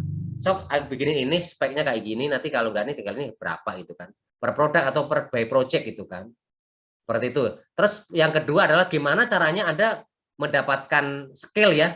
Ya pertama menurut saya sih bahkan ada yang 20 juta teman-teman pelatihan tuh, ada juga yang setahun di Bandung tuh ada pelatihan pakai namanya, ada juga apa namanya Setiadi itu, apa siapa ya, Kang, ada juga yang di Bandung tuh pelatihan memang berbayar kan, bahkan Billionaire Camp kayak gitu tuh, kayak Dewa Eka itu harus belajar juga kan, gimana affiliate kayak gitu kan. Banyak kok di YouTube konten-konten yang kita nggak perlu belajar, tapi sebenarnya kalau mau belajar ya harus di ruangan, mau nggak berbayar sih. Kalau cuman pelatihan di Shopee bla bla Tokopedia kayak kemarin itu masih dasar banget, dan itu Anda nggak bisa menang, nggak cukup. Tak kasih tahu ya, kalau namanya berbayar itu lebih profesional dan diajarkan semuanya. Tapi kalau Anda cuman bayar 300 400, kalau yang bayar 7 juta tuh baru nendang tuh, baru nampol, bisa bersaing sok, Anda bisa jualan kok. Tapi kalau cuman gratis, kalau jualan gratis itu ilmu abal-abal, maksud saya itu bukan abal-abal palsunya, bukan, yang nggak berdampak lah. Anda kuliah mahal kan, usaha gratis kan ilmunya pasti bisa berdampak kan, maksudnya gitu. Kalau harus ikut pelatihan pertama ya. Kedua YouTube lah, carilah YouTube artikel-artikel hubungan dengan misalkan gimana sih jualan di Shopee, gimana dropshipper, gimana kan, gimana dropshipper, gimana juga kita jualan produk yang ada di Tokopedia, sebagai di sana ada supplier, di sana kita jualin juga dari sana lewat Shopee gitu. Orang nggak tahu kan, misalkan Mas Anjar punya jadi suppliernya di Tokopedia yang jualan grosiran di sana, saya cuma dapat nomor teleponnya, tapi pakai chatting, brother, aku minta nomor teleponnya dong gitu kan. Terus kan di sana ada kode-kodenya tuh, tapi ngirim nomornya Mas Anjar ke Mas saya tuh nggak boleh 081, kosong itu berarti kan apa A gitu kan. Kalau A berarti 0, kalau 8 itu apa B gitu kan, berarti kan 08, 1 I gitu kan, 7-nya T gitu kan, 8-nya B, ngerti nggak? Jadi kode-kode seperti itu. Padahal saya mau kontak. Brother, namanya siapa ini nih? Tolong dong, saya udah mau dropshipper, saya mau ini deh. mau beli produk kamu. Ini nanti kalau ini saya kirim ya. Tinggal itu bisa nanti jadi dropshipper pakai resi otomatis ya, otomatis itu kan. Untuk belajar resi otomatis aja bingung teman-teman gimana membuat resi yang kayak saya nih. Kan mau beli Mas Anjar, ada yang beli nih dari saya ke Shopee, beli ke saya kan. Tapi atas nama saya Mas Anjar itu nanti resinya otomatis. Jadi resi yang saya tuh Mas Anjar tuh bisa ngirim barang otomatis dari yang saya ke orang itu, nota resinya tuh sama dengan yang Mas Anjar gitu. Itu juga butuh koordinasi pihak ketiga. Yang resi ya ke customer sama resi saya ke Mas Anjar itu sama. Mas Anjar ngirim barang ke orangnya langsung, dropshipper ya. Itu jangan resinya berbeda loh. Kalau berbeda nggak terkirim teman-teman. Banyak itu terjadi. Banyak yang bolak-balik habis lah. Yang terutama yang ngirimnya komplain kan, nggak kirim nggak nyampe kan, makanya bro pakai resi otomatis gimana saya belajar lagi lah. Buat saya memang harus berbayar, harus latihan banyak. Sini nggak cuma satu, kalau belajar tahunan sih menurut saya mah. Saya sih belum sukses, belum pernah jualan online, maksudnya belum pernah nyoba sih pernah, cuman ya belum sukses lah. Tapi ada banyak celah-celah, mungkin saya udah nggak update karena saya lagi bisnis apotik. Jadi nanti setelah ini saya mau belajar online sih sebenarnya mah. Ya banyak lah trik-trik itu, cuman sudah setahun yang lalu lah. Karena 6 bulan terakhir saya fokusnya ke hal lain gitu kan. Nah itu maksudnya itu sih. Terus belajar, terus cari juga komunitas ya. Untuk dapetin ilmu itu teman-teman harus cari komunitas. Maksudnya kayak Shopee di Cirebon ada, Bukalapak juga ada sih. Kalau mau cari mentor dari Bandung tuh, biasanya kalau saya kemarin Tokopedia itu ada Kang Reza Angga tuh. Saya minta nomor teleponnya, jadi dibantu di sana, dikasih konten-kontennya. Juga ada namanya kalau di Shopee itu ada Shopee Official Jabar itu kan.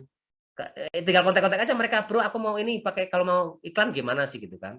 Tapi kalau mau cepat maju ya menurut saya gini, cari produk, kasih tip ya buat teman-teman kalau mau cepat sukses, bikin produk menurut brand Anda sendiri, Mas Anjar misalkan atau Mas Andika, bikin topi merek Anda sendiri gitu mah. Kalau miliknya orang lain nanti ada predator pricing dan itu pricing ancur-ancuran harga. Bikin produk sendiri, jual sendiri teman-teman, nanti teman-teman bisa jadi supplier kemana-mana tuh. Itu satu. Keduanya lagi, teman-teman mau iklan sih menurut saya. Kalau misalnya berbayar, wah aku nggak bisa konten Pak, saya nggak bayar orang bikin konten, bikin flyer yang bagus, promosi tulisan bagus, yang Shopee yang keren banget tuh. Ada kode-kodenya, ada di kotak merah, ada kotak kuning. Itu kan kayak tulisan saya nih lagi ngomong nih, ada kotak kuning kayak gini juga penting. Oh ada kotak kuning apa sih itu kan? Orang juga lagi di gambar tuh ngerti harganya, diskonnya. Terus ada voucher atau apa, ada diskon potong-potongan gitu kan. Terus ini apa namanya? Ya minta bantu juga dari official. Biasanya kalau yang sudah besar-besar dari Ninja itu membantu gratis ongkir macam-macam. Terus nanti ada voucher-voucher juga dikasihkan ke para calon customer kan, vouchernya dikasihkan saja. Misalkan ada diskon 3.000, 2.000 lumayan kan, mereka juga senang kan seperti itu. Itu sih menurut saya kalau mau ya berbayar, cari apa kontennya kreator membayar, terus pakai iklan sih paling cepat. Tapi paling bagus adalah produk sendiri sih. Itu sih Mbak, sorry Mas Ryan ya. Siapa? Terima kasih. Penjelasannya sangat jelas sekali, Pak. Terima kasih, Pak. Sama-sama, saya juga masih belajar sih. Ayo Mbak Cynthia. Atau mungkin ada yang nambahin nggak teman-teman? Kalau online sih nggak ada habisnya nih, panjang banget. Mbak Cynthia? Pertanyaan apa? Izin bertanya aja, Pak. Ya, boleh Mangga. Kan di dalam pemasaran produk online maupun offline itu kan seperti tas, jaket, kacamata, dan sepatu itu kan merupakan sedikit dari produk barang gunaannya, Pak, yang menuai pro dan kontra di tengah masyarakat terkait kewajiban produk yang harus disertifikasi halal. Undang-Undang Nomor 33 Tahun 2014 kan tentang jaminan produk halal itu menyebutkan bahwa seluruh produk yang beredar di Indonesia itu wajib disertifikasi halal. Masih banyak perusahaan yang ingin mensertifikasi barang gunaan karena merasa produk yang dihasilkannya itu termasuk kategori barang gunaan, namun memerlukan sertifikasi dari Majelis Ulama Indonesia. Apakah produk tersebut bisa disertifikasi atau tidak? Dalam pasar pelanggan utama seperti pasar konsumen, sebagian konsumen muslim maupun non-muslim itu mempertanyakan apakah produk-produk seperti itu tuh perlu disertifikasi halal atau tidak. Bagaimana ya Pak solusinya jika menghadapi persoalan seperti itu? Banyak banget kerennya, tepuk tangan dong. Sebenarnya gini intinya. Produk itu kan ada kulit ya, ada kulit kan hubungan dengan hewan. Hewan itu kan ada yang memang kodok kan haram, kadal gitu, ular itu kan. Maksudnya memang nggak dikonsumsi apa barang tersebut, kalau mungkin apakah najis mungkin gitu ya. Nah itu kan kalau di Arab Saudi memang ada di halal gitu kan. Maksudnya produk-produk memang tidak hubungan, malah bahkan di Arab atau di luar negeri itu tidak boleh membunuh hewan gitu. Ada sih negara tertentu dan itu halal. Halal salah satu lah dari MUI ya. Maksudnya ini apakah penting suatu produk itu harus memenuhi syarat halal dan sertifikasi agar konsumen juga bisa mendapatkan produk ini memang sudah diproteksi atau dilindungi oleh pemerintah dan MUI sebagai produk yang layak halal gitu kan. Ada yang bisa bantu nggak teman-teman?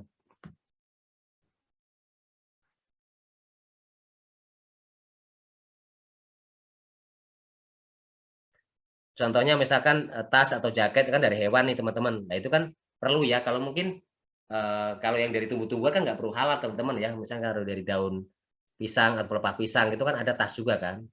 Seperti kalau tas dan sepatu itu kan dari kulit ya. Seperti itu. Ya.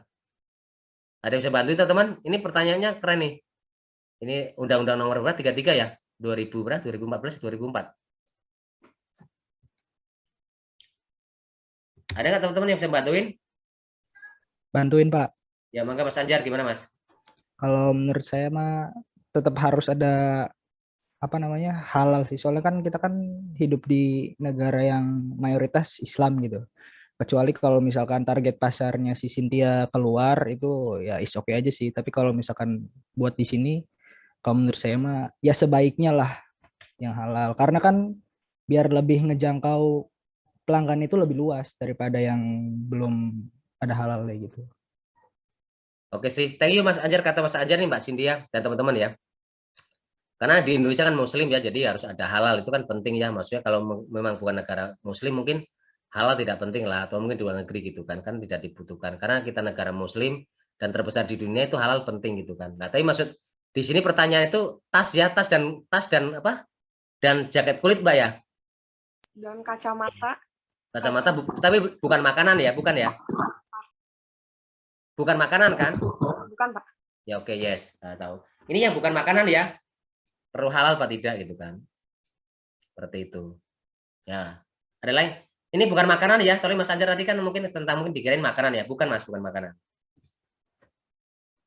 Ada yang Pak izin jawab Pak. Gilang sama Ryan ya. Gilang dulu ya Mas Gilang.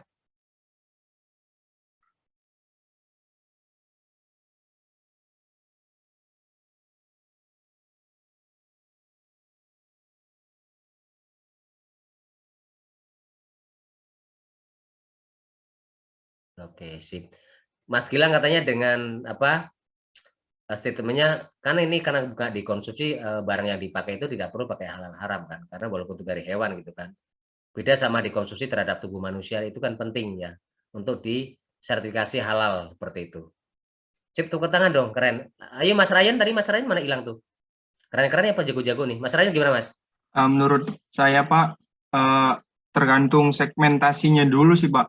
Kalau sama kayak Bang Anjar, cuma kalau di Indonesia juga terkadang ada aja itu Pak yang pembeli-pembeli yang terlalu fanatik mungkin harus ada halal. Kalau tidak ada barang-barang orang luar gitu Pak. Tapi menurut saya sih tetap perlu ada untuk barang-barang yang tidak bukan konsumsi, supaya apa ya, konsumen itu yang ada di Indonesia yang fanatik itu juga termasuk ke segmentasi pasar kita Pak.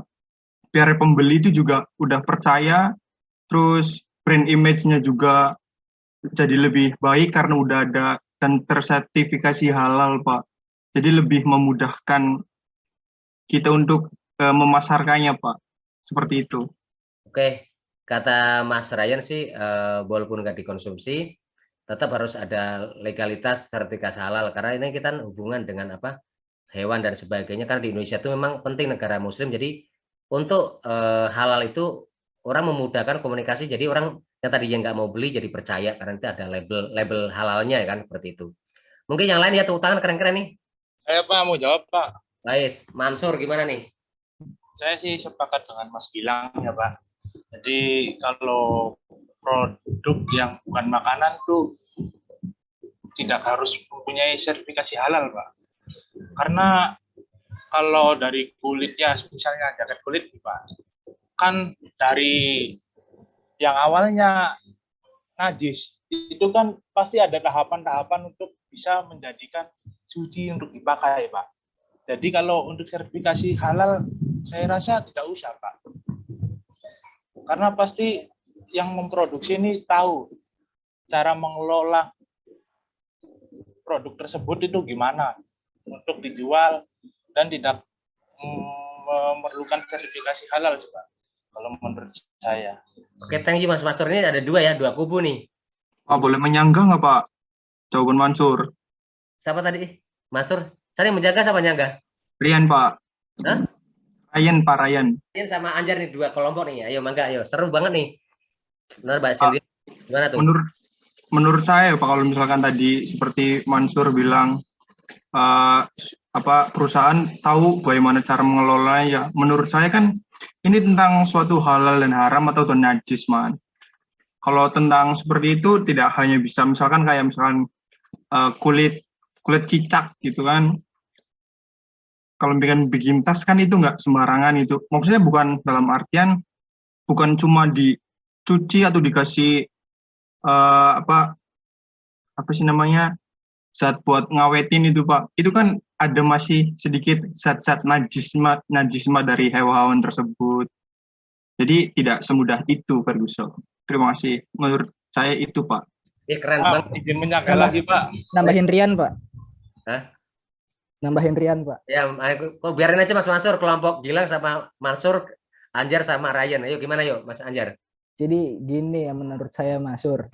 Jadi kalau misalkan Mansur kan, nah jualnya misalkan ada 10 orang nih, Mansur bisa yang beli kan misalkan yang nggak peduli kan 8 orang nih ya kan. It's okay Mansur dapat 8 pelanggan. Tapi kalau misalkan Mansur ada label halalnya, nah bisa nyangkut nih dua yang mayoritas Islam itu loh, yang pokoknya harus halal. Jadi kan Mansur bisa dagang 10 tuh, ya kan, daripada 8. Jadi sebaiknya menurut saya mah lebih baik ada labelnya sih. Oke sih, ada labelnya ya, sip. Thank you. Tadi Mas Mansur yuk, ini terakhir ya, biar nggak debatable. Nyangga Pak. Oke. Yang Mas Rian dulu ya Pak. Saya menyanggah pendapat Mas Rian tuh. Tadi kalau kulit cicak itu mau dijadiin jaket atau pakaian itu gimana Pak? Terus menyanggah Bang Anjar nih ya, kalau soal label halal haram di sebuah pakaian itu menurut saya juga ya kalau emang udah rezekinya ya Pak. Kalau udah rezekinya 10 pasti pelanggan juga 10 Pak, nggak bakal 8 Pak. Keren. Nggak usah pakai sertifikasi halal juga nggak apa-apa Pak. Soalnya kan iya pelanggan yang karena udah ada yang ngatur gitu Pak. Keren. Ada lagi nggak penengah nih yang bisa nyimpulin, maksudnya sebelum saya nyimpulin, ada nggak kubu lain yang di tengah-tengah nih? Ada nggak? Ini kan pro kontra nih, debatable, keren banget sih. Ada lagi nggak? Izin masuk Pak. Nah ini Andika nih tengahin aja. Andika gimana Andika? Kalau menurut saya sih kalau barang itu nggak perlu sih. Coba kalian lihat di masyarakat sekitar ada nggak sih barang yang ada memiliki label. Nah kalau menurut saya kalau makanan itu perlu karena itu kan masuk ke dalam tubuh kita kan menjadi zat yang baik atau haram itu Pak. Oke. Peci ada logo halal boy. Peci. Oke. Emang ada. Sip. Oke, teman-teman ya, thank you. Terima kasih banyak teman-teman, ini debatable ya. Ini sebenarnya nggak ada salah, nggak ada yang benar nih. Maksudnya semua keren banget lah. Tepuk tangan buat teman-teman semua dong, ya kan? Mbak Cindy aja sampai gini. Kasih tahu teman-teman ya. Untuk memenuhi sertifikasi halal, saya ini lagi pendampingan juga nih. Halal itu sampai berapa? Angkatannya ada yang sampai 100-an lah per 2 bulan ini. Dan saya juga lagi menangani hak merek gitu kan. Lah, untuk halal itu kan teman-teman kan harus ada namanya PRT, produk izin rumah tangga kan, di situ ada bahan bakunya apa ada tertera di situ. Kalau misalnya ada bahan baku cicak, babi dan sebagainya itu kan ada di situ. Nanti kan pasti ditolak sebenarnya awal udah ada itu. Jadi kan nanti juga ada SNI sih pas suatu produk yang bagus mau ekspor tuh ada SNI dicek. Ini ada kandungan apa saja di dalamnya. Jangankan yang haram ya kayak babi ya. Yang cuma di frozen aja teman-teman begitu SNI lama banget.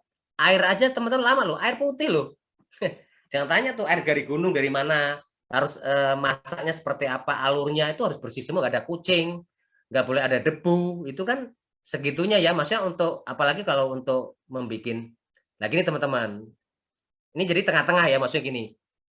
Satu contoh, peci ada halal, tapi kalau untuk makanan, untuk jaket ya, untuk jaket dan tas saya belum pernah lihat itu ada halal. Tapi kalau kaos kaki ada pernah saya. Kaos kaki pernah. Kaos kaki itu ada teman saya ekspor sampai ke Arab Saudi, ke negara Arab itu sampai dapat lumayan miliaran lah orang Bandung. Atasan saya korwil saya, namanya Kang Atta ya. Itu senior saya di Bandung ya, di UMKM Juara tuh, atasan saya lah. Itu kaos kaki halal. Nah, terus saya tapi belum melihat kalau jaket dan tas itu halal belum ada sih. Jadi by causitis saja. Jadi kalau Mas Abdurrahman PCI ada halal gitu kan.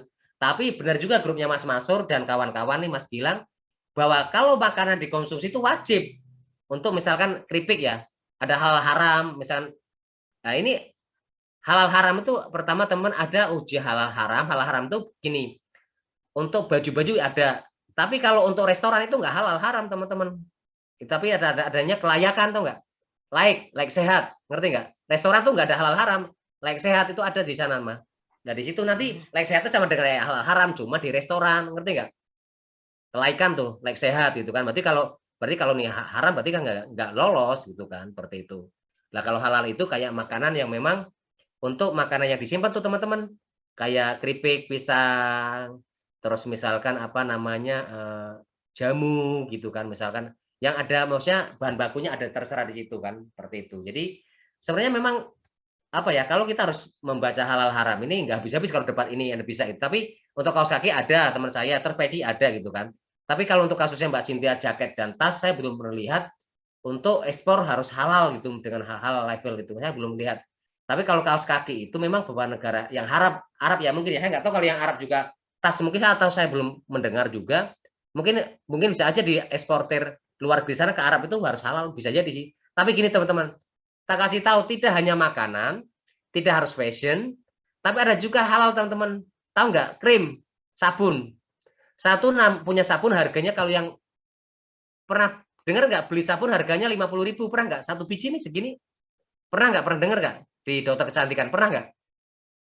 Belum pernah kan? Saya punya produknya itu. Di Sterling namanya tuh produknya itu Andava. Itu di Arab Saudi itu sebelum saya PHK tahun 2015, 2013 tau nggak? Saya tuh punya stok sekitar hampir 2000 piece di sini tuh. Saya bagikan, kasihkan orang-orang APL, tak suruh bawa pulang, saya kan suruh ngancurin. Males pisan kan? Padahal satu bijinya itu berapa 50.000 kali kan berapa tuh hampir 2000, berapa tuh? Kebayang nggak? Mahal kan? Hampir 100 juta tuh. Ya kan? Tapi karena itu barang harus dihancurkan. Karena itu permintaan FDA-nya adalah Food Drug Association-nya di sana di Arab itu harus bahan bakunya tuh nggak boleh dari hewan. Ternyata kan sabun itu untuk jerawat, untuk kecantikan itu ada sulfurnya itu ditambah dengan minyak zaitun babi itu. Lah minyak zaitunnya zaitun dari babi gitu kan. Nah itu bagus banget teman-teman. Kalau misalkan cuci mata sekarang itu sampai 24 jam itu sulfurnya itu nggak lengket masuk di pori-pori, nggak, walaupun dicuci juga ini masih ada, makanya lebih pori-porinya lebih sehat itu kan. Itu kan juga kosmetik kan, jadi nggak harus cuma dijilat di lidah kita, ditempel juga itu ada halal haramnya sih. Seperti itu kalau di Arab Saudi. Jadi tapi di luar negeri yang saya pasok dari Inggris sana itu ya nggak juga halal haram, nggak ada. Setelah itu akhirnya dicarikan bahan baku yang bukan dari babi tapi dari nabati, minyak zaitun asli dari Arab, minyak zaitun gitu kan. Ya harga mungkin lebih mahal kan jatuhnya kan, seperti itu. Itu sih. Jadi debatable-nya keren lah, ini tergantung situasi dan kondisi ya, kausitis gitu kan. Itu sih Mbak Cynthia. Terima kasih Bapak. Oke. Tadi lanjut siapa? Pertanyaan tadi? Mas Ryan ya? Tadi pertama siapa tanya tadi? Saya Pak, pertama. Terus Mas, siapa lagi? Andika ya? Hah? Ada 4 orang siapa tadi tuh? Ada Rian, Cynthia, terus apa lagi tadi 2? Saya Pak. Andika, ayo. Saya, Pak. Iya, Mbak Muji deh, Mbak Muji dulu, Andika belakangan ya. Pertanyaan saya agak menyimpang dari pembahasan tadi. Saya pengen tanya, bagaimana caranya seorang pemasar memasarkan produk yang sudah turun pangsa pasarnya, atau bisnis yang sedang mengalami masa sulit untuk mendapatkan kepercayaan kembali dari pelanggan atau konsumen agar tidak berujung gulung tikar, Pak. Terima kasih. Oke, itu masih Mbak Muji. Kata Mbak Muji kan produk itu kalau produk life cycle tuh ada namanya awareness, growing atau tumbuh, growth atau maturity, decline lah. Nggak tahu kenapa produk ini entah cepat atau lambat itu yang udah 5 tahun atau belum 5 tahun, ternyata produk itu turun, maturity, udah dewasa tapi juga decline itu turun, maksudnya turun gratis terus produknya tuh. Kan ada Nokia jatuh, BlackBerry nggak ada gitu kan. Nokia ada juga nggak laris gitu, BlackBerry bikin juga nggak laku lah gitu kan. Atau Yahoo nggak laku dulu, sekarang udah Gmail kan. Ya seperti itulah. Atau mungkin nanti PlayStation hilang gitu kan, maksudnya kan seperti itu ya, barangkali mulai turun gitu kan, trennya sudah berubah gitu kan lah. Gimana caranya agar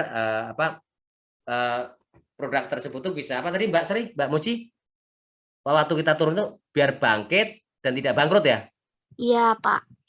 Gimana caranya teman-teman biar produk tersebut biar laku lagi dan tidak bangkrut atau mungkin bankrupt lah seperti itu. Silakan teman-teman mungkin bisa menanggapi.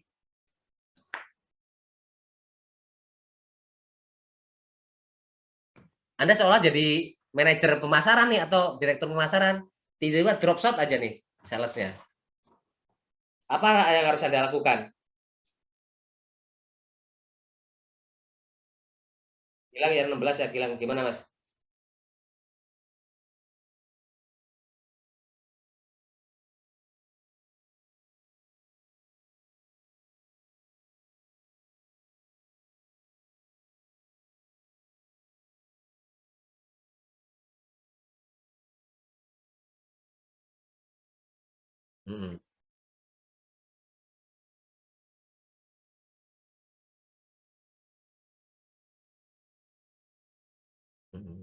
Oke, kata Mas Gilang itu harus nambah nilai ya, nilai. Nah, ini nanti saya jelasin nilainya lah nanti kan. Contohnya ada sih. Jadi dia harus menambahkan nilai buat konsumen, benefit atau keuntungan apa sih dari produk tersebut biar kalau ada keunggulan lain atau benefit lain orang bisa menambahkan market baru ya yang ada. Seperti itu sih. Betul sih Mas. Oke, ada yang lain lagi nggak?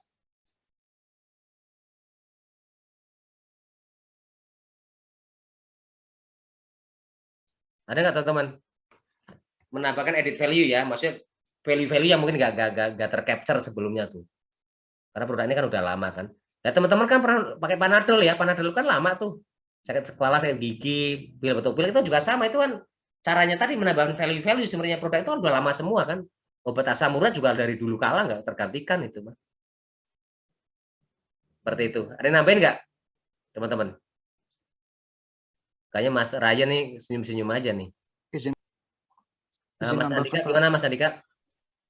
Ya, pertama kita melakukan inovasi produk tersebut. Nah, yang kedua, misalnya keuangannya nggak sehat, kita dicek dulu apa itu kondisi keuangannya. Yang ketiga, dari produknya itu kita harus nge-rebrand, maksudnya kayak kemasannya itu diperbaruin agar masyarakat itu tertarik dengan produk kita, tidak bosan lah istilahnya, Pak. Oke. Mungkin Ada kurang lebih begitu, Pak. Oke, keren sih Mas. Ada 3 cara ya katanya dia itu tadi pertama rebranding gitu kan. Yang terakhir yang ingat tuh rebranding untuk agar orang refresh ya, kembali ingat baru. Terus yang kedua apa tadi Mas? Sorry. Mas Andika? Iya, gimana? Inovasi ya? Ada inovasi ya? Inovasi. Ya, terus ngecek keuangannya, kondisi keuangan sama pengemasannya tuh diperbaruin. Oke, jadi inovasi, terus ngecek keuangan seperti apa, terus memperbaiki repackage ya, repackaging terus rebranding sih seperti itu. Keren sih, tepat banget tuh. Ada yang lain nggak?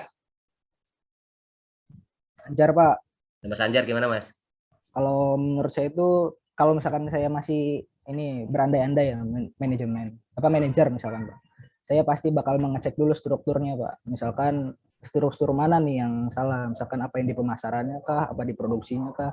Saat sudah dilihat strukturnya, kalau misalkan salah satu itu ada yang salah, ya kita ganti yang di bagian itunya untuk memperbaiki perusahaan kita. Nah, jika misalkan struktur itu udah bener, tapi kenapa produksi kita, penjualan kita tetap menurun, kita ya mau nggak mau, kalau menurut saya mah kolaborasi Pak sama brand-brand lain. Misalkan kita ya seenggaknya bakar uang dulu untuk menarik atau meningkatkan penjualan kita. Kayak kasus yang terakhir itu tuh kayak PT Esmil kan, penjualan sampai gila-gilaan itu, sampai laku pesat banget.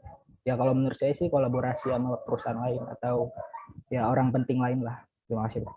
Oke, Karena kata Mas Anjar tadi perlu aku promote ya dengan perusahaan lain join ya, maksudnya untuk nge-brandingin produk, naikin ulang gitu kan.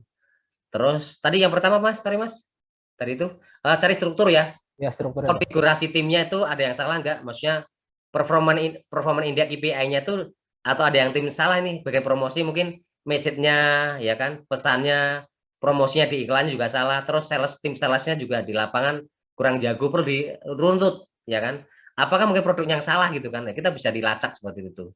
Jadi mentelusuri apa mungkin apa sih, mencari fakta apa yang jadi masalah sepertinya kan. Seperti itu. Ada yang lain nggak teman-teman? Keren-keren teman-teman, jago-jago nih. Asik lah. Ada lagi nambahin nggak?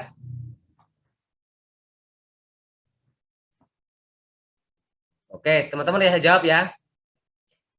Kan teman-teman nanti akan belajar tentang produk life cycle. Produk life cycle itu siklus ya, siklus ulang hidup produk. Jadi pertama riset and development. Nah, kalau dari riset ini kan ada riset terus kembangkan, ada produk nih. Saat produk awal itu biasanya jor-joran iklan tuh. Itu namanya awareness ya, menimbulkan kesadaran. Iklan tuh dari semuanya aja, ada dari sales juga ngiklanin, spanduk di TV, di YouTube, di semua cok liatin iklan, misalnya kayak Gojek, Grab, Lazada, kayak Shopee juga COD itu kan semua diajarin semua, dari TV sampai sinetron, sampai YouTube, sampai media sosial, semua kan semua diantarkan sama persis. Jadi orang di mana aja Shopee itu COD tukul loh, ya kan, misalkan contohnya lah. Atau Aldebaran kan, semua hampir semua lihat mau di mana aja iklannya itu semua orang. Jadi kan sangat desa itu kan mahal banget kan. Nah, seperti itu kan awareness. Awareness kan nanti setelah di iklan mungkin bakar uang tadi yang bilang Mas Anjar itu, kalau di Shopee atau di marketplace itu kan mereka itu bakar uang dulu, maksudnya membakar uang untuk orang awareness agar tahu, sadar ini betapa pentingnya, berapa nih orang tuh dicekokin terus dengan iklan-iklan itu kan. Nah, nanti kan setelah itu prosesnya setahun lah, setahun promosi, 2 tahun mulai panen nih. Nah, mulai panen ini selama 3 tahun itu kan 5 tahun berikutnya tuh, itu ada mulai maturity. 5 tahun sampai 10 tahun tuh maturity, maksudnya wah tingkat penjualannya sudah bagus banget, dan itu pakai iklan. Tapi mulai 7 tahun ke belakang akan dikurangin iklannya. Kan orang-orang sudah mulai kental kan, misalnya gitu. Kayak Shopee nggak perlu mati-matian sekarang mungkin kan. Nah, ini Bukalapak udah mulai hilang kan, itu udah Bukalapak udah mulai hilang juga kan. Nah, ini selain Shopee siapa lagi nanti akan bertempur ini kan. Tokopedia kan juga gencar-gencaran juga kan. Nah, mana salip-salipan nih seperti itu.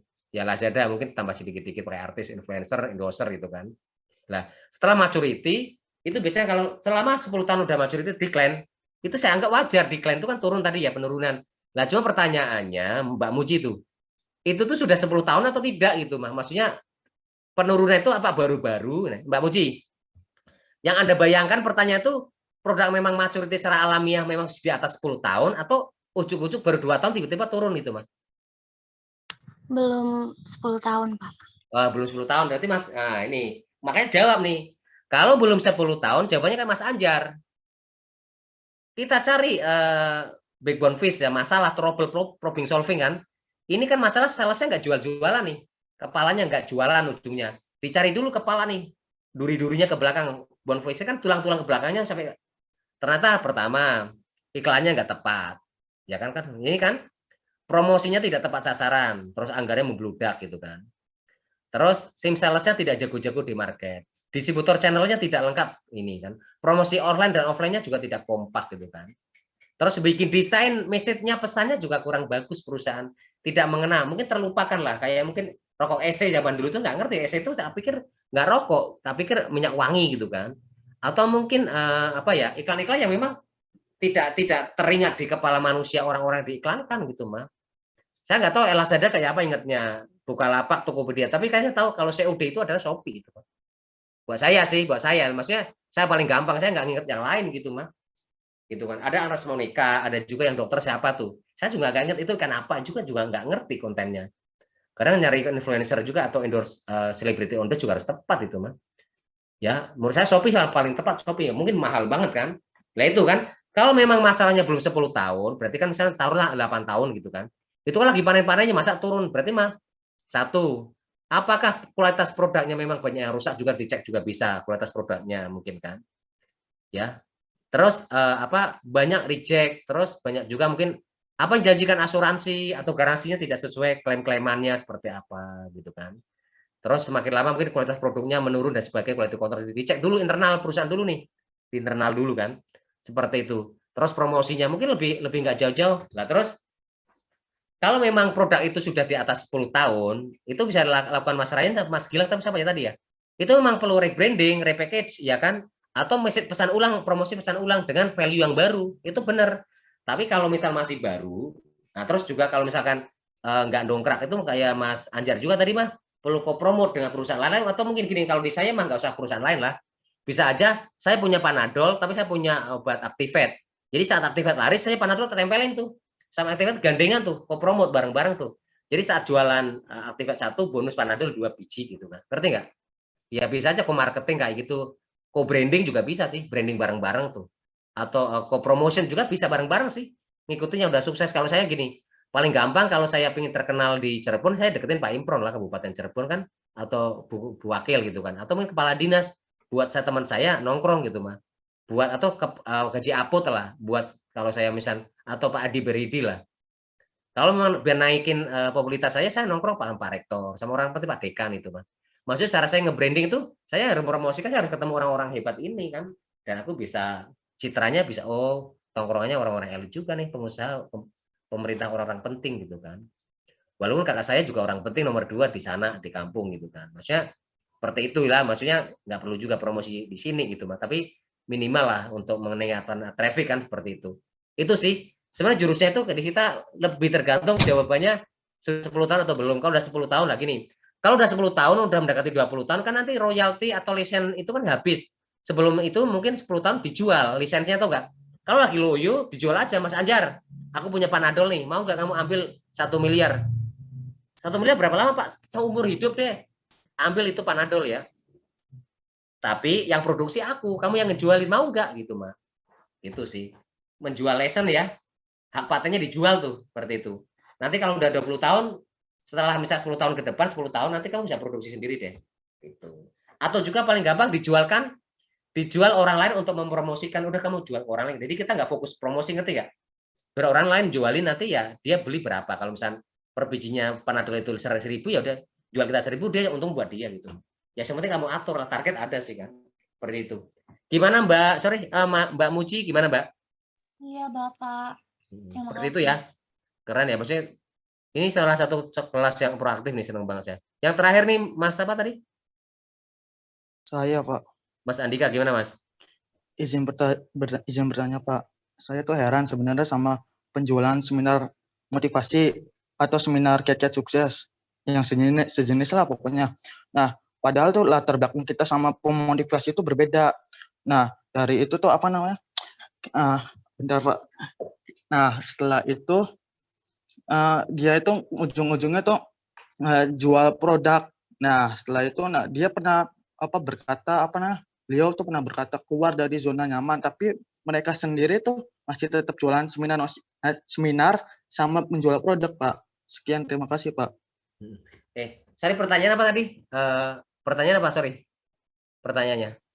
Ulang aja ya, Pak. Bertanya, saya tuh heran sama yang jual seminar kayak kiat-kiat sukses.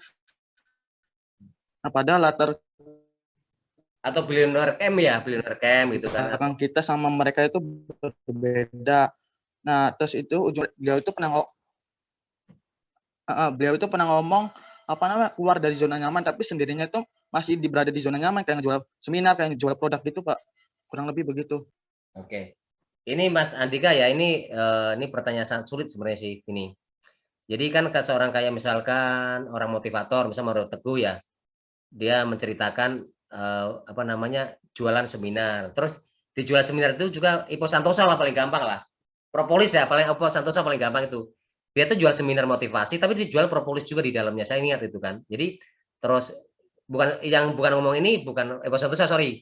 Maksudnya Ipo Santoso nggak akan cerita menjual nggak ngomong masalah tentang kita harus keluar jauh mana. Cuma maksudnya salah contohnya lah.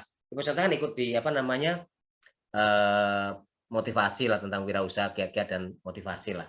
Nah terus dia juga jual propolis kan gitu. Terus mereka juga ngomong kita harus keluar dari zona nyaman, sedang mereka jualan itu aja kan. Terus zona nyamannya yang mana kan gitu kan.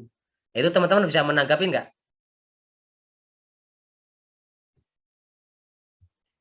Maksudnya kalau di saya namanya NLP ya, neurolingual program NLP. Jadi kayak motivasi buat saraf kita, buat otak kita brainwash dan seperti itu kan, seperti itu. Ada yang nambahin teman-teman? Ada yang mau jawab? Orang motivator tuh jualin motivator terus, tapi kenapa harus keluar zona nyaman? Padahal jualan motivator terus. Di dalam motivator dia jualannya ada produk juga gitu kan. Kalau dia keluar zona nyaman, harusnya nggak produk, jualnya properti gitu ya. Seperti itu. Kalian nanggapin nggak?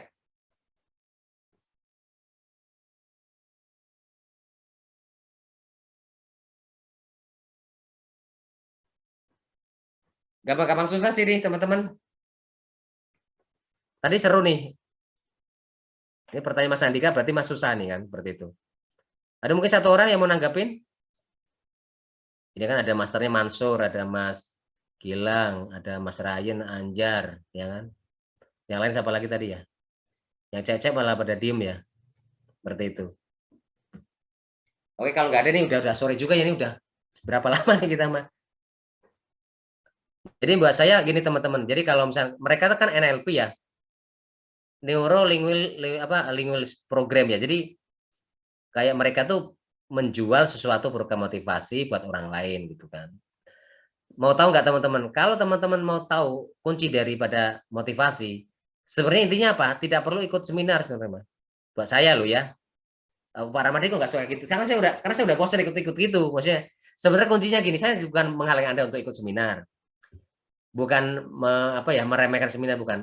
Yang penting tuh sebagaimana Anda bisa memotivasi diri sendiri ini itu adalah motivator. Yang sebenarnya itu bukan dia dimotivasi orang, tapi orang yang bisa memotivasi diri sendiri adalah motivator. Setuju nggak? Ngacung deh, yang mau sukses ngacung deh. Ngacung nggak? Setuju ya? Jadi jangan Anda untuk termotivasi, Anda harus dimotivator oleh orang lain. Orang yang termotivator adalah orang yang bisa motivasi diri sendiri. Nah, terus pertanyaan Pak, gimana biar saya termotivasi? Ya, mungkin belajar buku, mungkin dari training, ngerti nggak? Ya kan? Seperti itu ya. Maksudnya, kalau saya kan maksudnya bukan sih, sering sih. Ya kalau buat saya biar yang nggak bayar, maksudnya itu supaya YouTube lah, atau di media sosial atau apa yang gunakan itu kan. Nah, untuk menanggapi mereka, ternyata mereka kok masih di zona nyaman juga dengan jualan seperti itu. Ya, sebenarnya mereka itu lebih ke konsistensi kan, maksudnya mereka karena banyak juga kan orang bisa aja mengatakan tapi nggak bisa melakukan. Mungkin suatu kelemahan daripada motivator kan. Dia cerita ABC mungkin bisa, tapi untuk melakukan dia seperti itu belum tentu kan. Contohnya misalkan kalau di saya, maka di Epos Santosa itu saya tertarik beli bukunya, tapi kalau saat seminar saya nggak mau karena di sekolahnya untuk jualan propolis, malas banget kan saya kan. Nggak ikut lah, saya malas kan. Maksudnya saya nggak mau dibebankan, saya mau cari ilmu aja gitu mah. Dan menurut dia tuh jualan propolis itu dia akan dapatkan income lah, mendapatkan uang. Enggak, seminar kamu tuh bisa dibalikin dengan kita jualan dengan model MLM atau komunitas. Buat saya itu malah membuat risih gitu kan. Ya kalau memang motivasi ya ajarkan dengan skill-skill menjual yang lain, bukan jualan produk, tapi cara-cara mungkin inspirasi yang memang membuat kita tuh bisa terbelalak gitu, Pak. Kalau ujung-ujung seminar untuk jualan propolis ngapain gitu seminar kan? Maksudnya ya kita itu seorang motivasi bagus itu, kalau bisa seorang motivator bagus itu, kita tuh bisa menemukan jati diri kita, ngerti nggak? Yang setuju acung jempol deh. Motivator yang bagus nih, inget ini, itu harus bisa menemukan tenannya atau kliennya itu menemukan jati dirinya dia. Ini nggak ada di buku loh ya. Ini hanya ya karena mungkin karena sering sholat malam aja sebenarnya. Intinya itu. Jadi kalau motivator masih mencarikan produk, berarti dia tuh apa ya? Mungkin cari uang lah, dia masih ada tambahan uang. Tapi buat saya tidak berhasil. Kalau yang berhasil tuh kayak Mas Anjar misalkan. Pak Ramadi saya itu kok nilainya mau kumlot 3,5 nih, mau kumlot 3,7 kok. Ada naik turun itu. Gimana caranya? Saya ngobrol Mas Anjar itu enggak, Mas harus belajar bla bla enggak. Menurut Mas Anjar. Kira-kira untuk jadi seorang kumlot itu menurut cerita, menurut teman-teman Mas Anjar itu apa yang harus dilakukan? Pernah dengar gak sih? Aduh belum sih Pak. Masa iya? Coba kamu deh. Kamu nanti minggu depan ketemu saya, cari ulik deh untuk orang menjadi seorang yang bisa kumlot, bisa juara kelas, juara nasional. Seperti apa? Oke, akhirnya ngulik kan literasi nih. Cari buku-buku orang sukses belajar. Oh Pak, ternyata harus rajin baca. Pak harus sering-sering sholat tahajud. Pak sering-sering komunitas, ya kan? Nah, kayak gitulah misalkan. terus suka ngulik, penasaran, tidak percaya dengan apa yang orang itu kan. Itu kan ketemu kan. Jadi jangan saya ujuk-ujuk, wah kamu harus beli buku ini mas. Ini mas, itu mah membuat orang dicekokin untuk nyuruh. Tapi dengan kesadaran diri itu menemukan jadi diri, itu adalah motivator yang sebenarnya. Nah itu bisa diambil ilmu coach juga teman-teman. Saat saya punya tim hampir 15-20 orang ya, setelah ada masalah dia menemukan masalahnya sendiri, bukan saya, kamu harus bangun pagi, giat, ini enggak. Keluarga kamu butuh kebutuhan bla bla, kamu perlu naik posisi kan? Iya. Kebutuhan kamu iya kan? Perlu insentif enggak? Perlu. Apa yang harus lakukan biar kamu performanya naik nih? Biar kamu juga nggak dipecat. Ya saya harus rajin, Pak. Rajin apa dulu gitu kan? Rajin ini nih. Terus kamu tolong tulis apa yang kamu ucapkan tadi, tolong tulis di kertas dan kamu tanda tangan, kamu tempel deh di kamarmu sama istrimu biar lihat tuh. Nah, ternyata sukses kan? Tahun berikutnya dia jadi manajer gitu kan. Ya kan? Seperti itu. Ya. Jadi buat saya motivator ikut-ikutan aja, ikut sih mas buat saya. Tapi paling penting nanti kalau udah banyak belajar, terpenting seorang motivator yang terbaik adalah bisa memotivasi diri sendiri, maksudnya tuh. Nggak usah motivasi orang lain, diri sendiri, gitu kan. Nah terus seorang motivator yang bagus adalah selalu bisa menemukan jati dirinya yang orang kita ajarkan gitu. Cuman kita mencari, ibaratnya kalau kamu lapar tak kasih pancingnya lah, kamu bermancing sendiri di mana. Bukan saya kasih ikannya, ngerti nggak? Itu sih. Itu aja sih Mas Andika menurut saya sih. Mungkin ada yang nambahin teman-teman, barangkali mungkin apa statement saya tidak berbeda lah dengan yang lain mungkin. Silakan. Itu sih. Ada nambahkan? Mungkin ada pertanyaan lagi terakhir? Keren juga nih sudah sampai jam 4 ya, setengah 4 ya. Luar biasa nih mah. Kelas yang luar biasa nih. Ada lagi nggak? Ya ini ya. Mbak Susi, ada berapa orang yang bertanya nih, menjawab nih, banyak banget ya. Ya maksudnya tulis aja berapa kali menjawab, ditulis aja gitu mah. Tapi yang bertanya cewek tadi aktif ya, cewek nggak menjawab tuh. Oke teman-teman, barangkali udah mulai sholat asar ya, kita kan belum sholat asar ya, harusnya kan kita kalau ada suara adzan, panggilan ilahi kan segera sholat karena kita lagi ngajar. Jadi takutnya nanti kalau kita tidak sholat nanti mendekati dosa besar kan, nanti kita nggak sholat jadinya tuh kalau udah lewat gini kan. Oke teman-teman, ada pertanyaan mungkin atau mungkin ada yang bisa nyimpulin nggak pertemuan hari ini? Ada yang bisa nyimpulin nggak? Volunteer dong. Pertemuan kita dari saya ngajar terus teman-teman ada debatable macam-macam. Ada yang bisa kasih testimoni nggak atau kesimpulan? Saya ingin ada feedback sih. Dicatat nanti Mbak Susi nih yang ngasih feedback, tulis ya. Atau ngasih masukan lah, seperti itu. Takut ya? Belum pernah kali ya dosen lain ngasih gitu ya? Mungkin Mas Anjar atau Mas Andika mungkin? Atau yang lain? Belum ya, nanti minggu depan deh. Siapin ya. Siapin komentar itulah tentang pengajaran ini. Tapi menurut saya terima kasih banyak teman-teman, kelas yang keren ya, yang aktif dan sampai debat tuh. Baru kali ini ada kelas yang debat, ya kan? Yang mudah-mudahan teman tetap gak usah takut dengan debat itu. Debat itu beda pendapat bukan berarti kita musuh ya. Beda pendapat berarti semakin ranah berpikirnya tuh semakin beraneka ragam. Tandanya beraneka ragam berarti kita punya perspektif yang berbeda dan punya hasanah keilmuan yang keren lah gitu kan. Kalau kita sama semua nanti kita tidak ada yang pembeda gitu kan. Pembeda itu mungkin akan bisa lebih baik dan kita akan bisa mendapatkan perspektif yang berbeda dan itu ilmu sih sebenarnya. Ada penambahannya kan. Seperti itu.